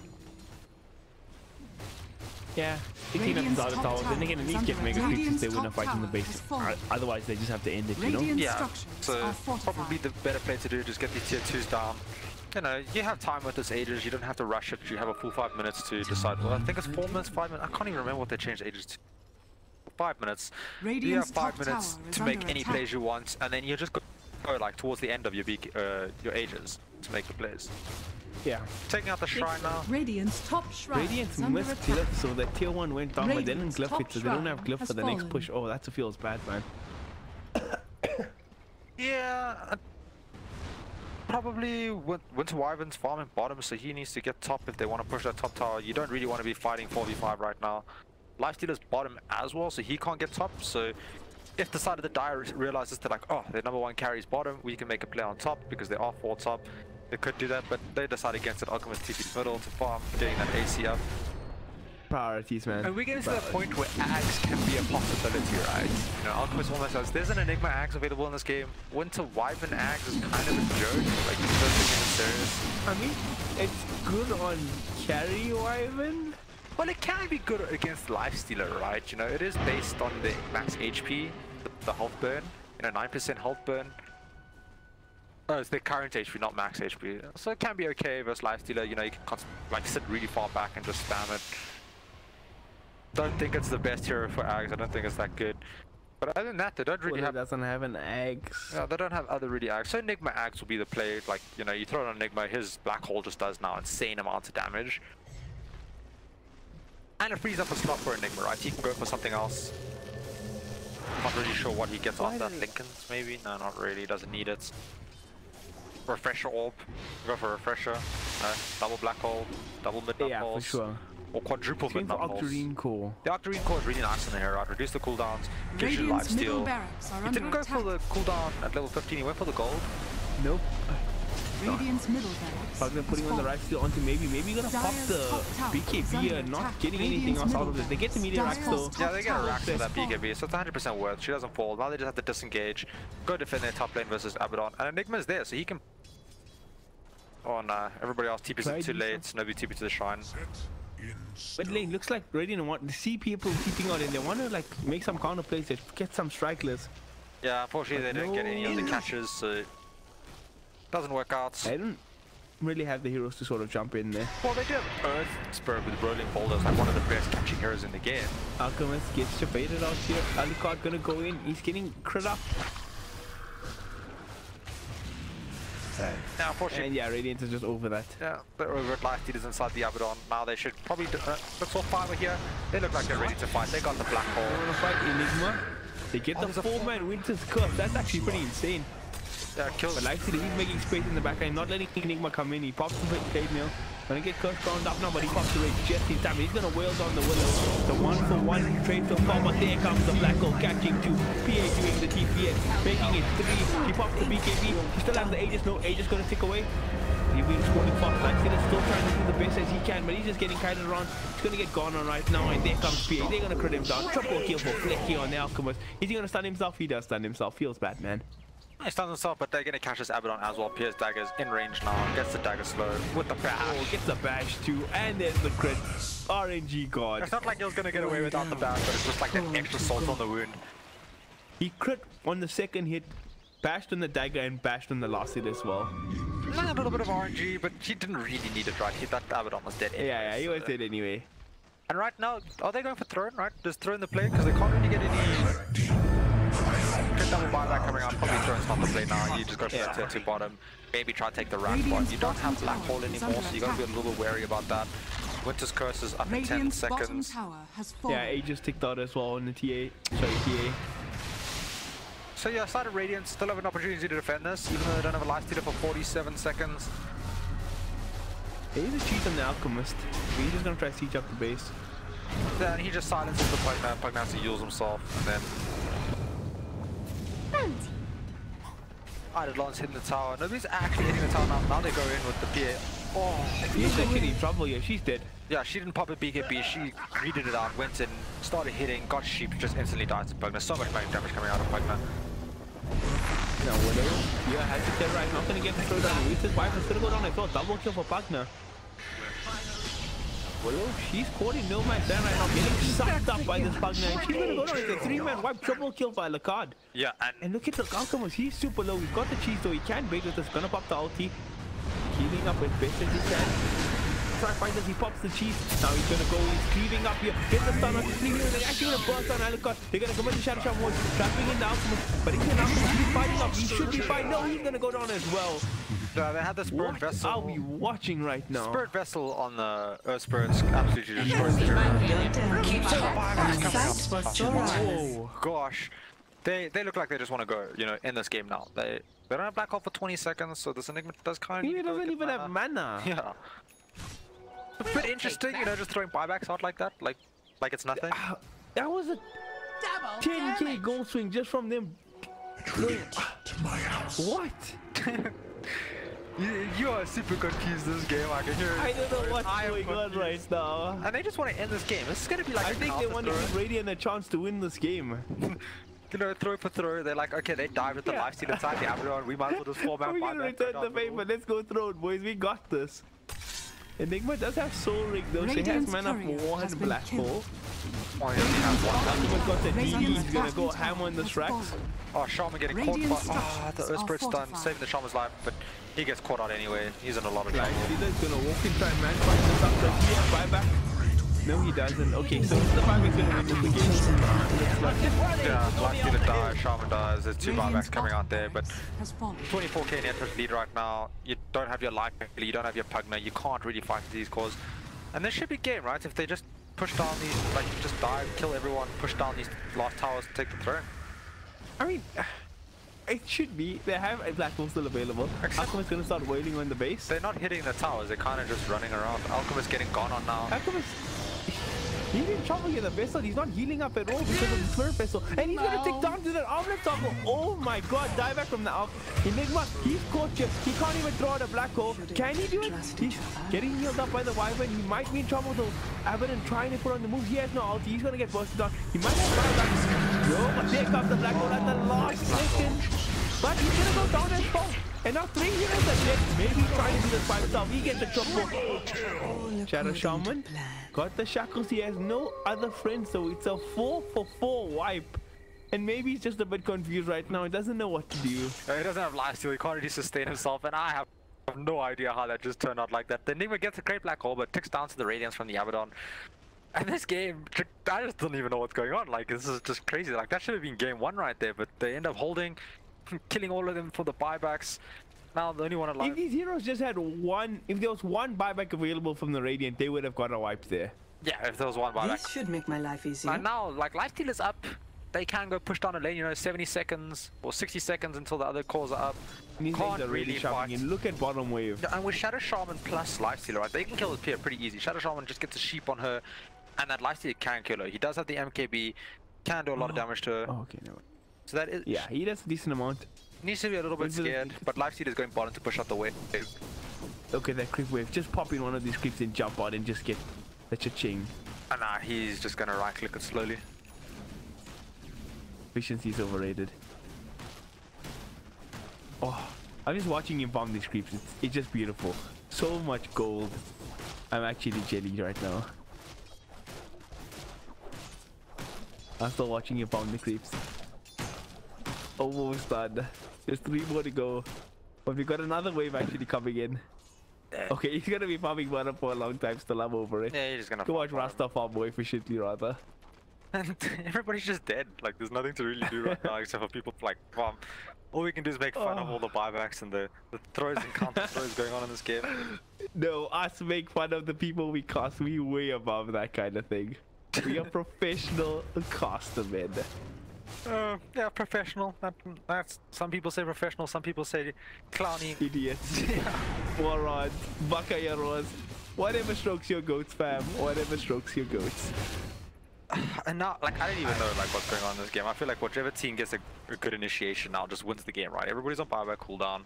Like actually go click on buyback. Like, it's just no everywhere. There's no one with buybacks. Like, once you get gold, a clean sweep of buybacks. That's beautiful. Lifesteal will have his buyback soon. Enigma will have his as well. Not all disastrous, but my gosh, this game, there's action-packed things happening in places we don't even know. Kind of feels like a Quentin Tarantino movie, you know, just you don't know what's going on. People dying, blood everywhere. I was reading an interview by Martin Scorsese, and he said he really liked his movie The Departed because it was the first movie he made that actually had a storyline to it. Not just random stuff happening. Oh, I love Quentin Tarantino movies. Beautiful stuff. Abaddon gets the Shiva's Guard. Okay, we got one buyback now on the Lifestealer. He farmed it up. And he's got buyback. But Enigma does have Black Hole, so they need to worry about that, you know. Black Hole, one of those scary ultimates at the end of the game.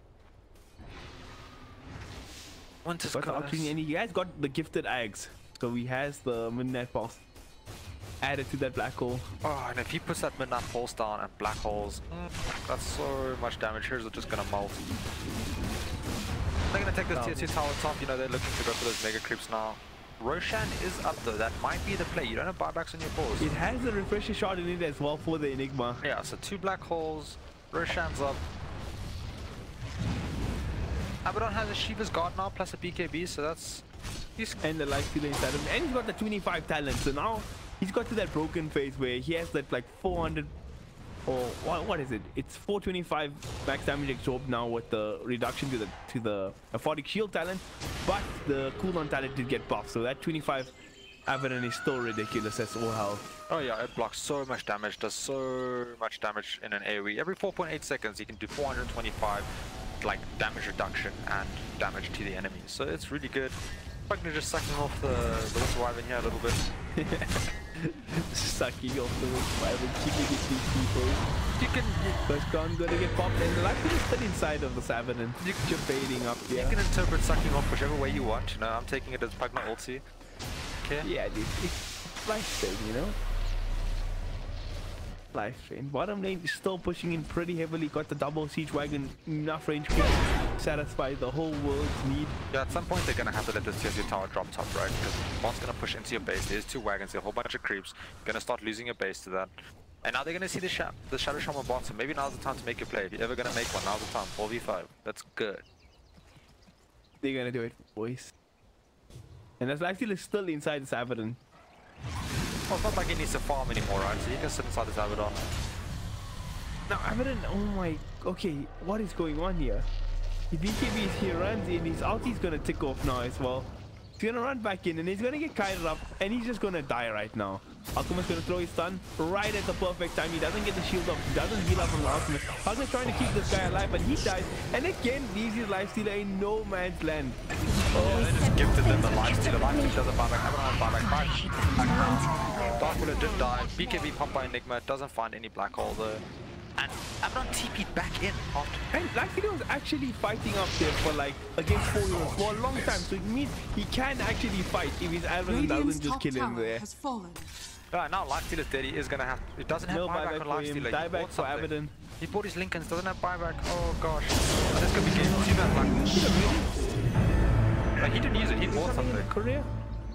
He doesn't have anything new. Oh, he only bought TB boots, I think. Yeah, maybe TB boots.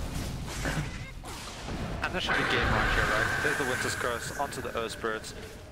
They're gonna chain it up now with Alchemist stun. Earth Spirit stun. Pugna's in no man's land. Got the decrep wolf, he'll be fine. Yeah. Mega creeps getting sieged up here by the Legions and the creep wave. Yeah, there should be mega creeps and then that should ultimately be GG, right? There's no way they stop them from pushing. But this Decrep, look how strong Decrep is versus Pierre. Yeah, I see what you're saying, why you should have taken that talent. It's so good. Radiant's top barracks But like the light train's not going to really do much for you anyway. If you're getting wailed on by these heroes, you're going to die regardless of what your light train is. So get that Decrep. And he keeps blinking. And GG's called. There goes the Pugna. And that's the end of the game. What Radiant's a middle game tower of democracy, has fallen. ladies and gentlemen. Radiant's middle tower Basically, has top fallen. 2 most entertaining games I've ever casted. Dire Sorry for the 7-minute laugh, but I couldn't help it. We definitely had a fun time casting this game. We just saw things that we never thought we'd ever see in a game of Dota. Thank you everybody for tuning in tonight, and goodbye. Goodbye.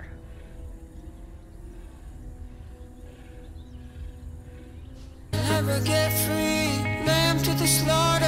What you gon' do when there's blood in the water? The price of your greed is your son and your daughter. What you gon' do when there's blood in the water? Look me in my eyes, tell me everything's not fine. All the people ain't happy, and the river has run dry. You thought you could go free, but that system is done for. If you listen real closely, there's a knock at your front door. You'll never get free, lamb to the slaughter. What you gon' do when there's blood in the water? The price of your greed is your son and your daughter. What you gon' do when there's blood in the water? When there's blood in the water.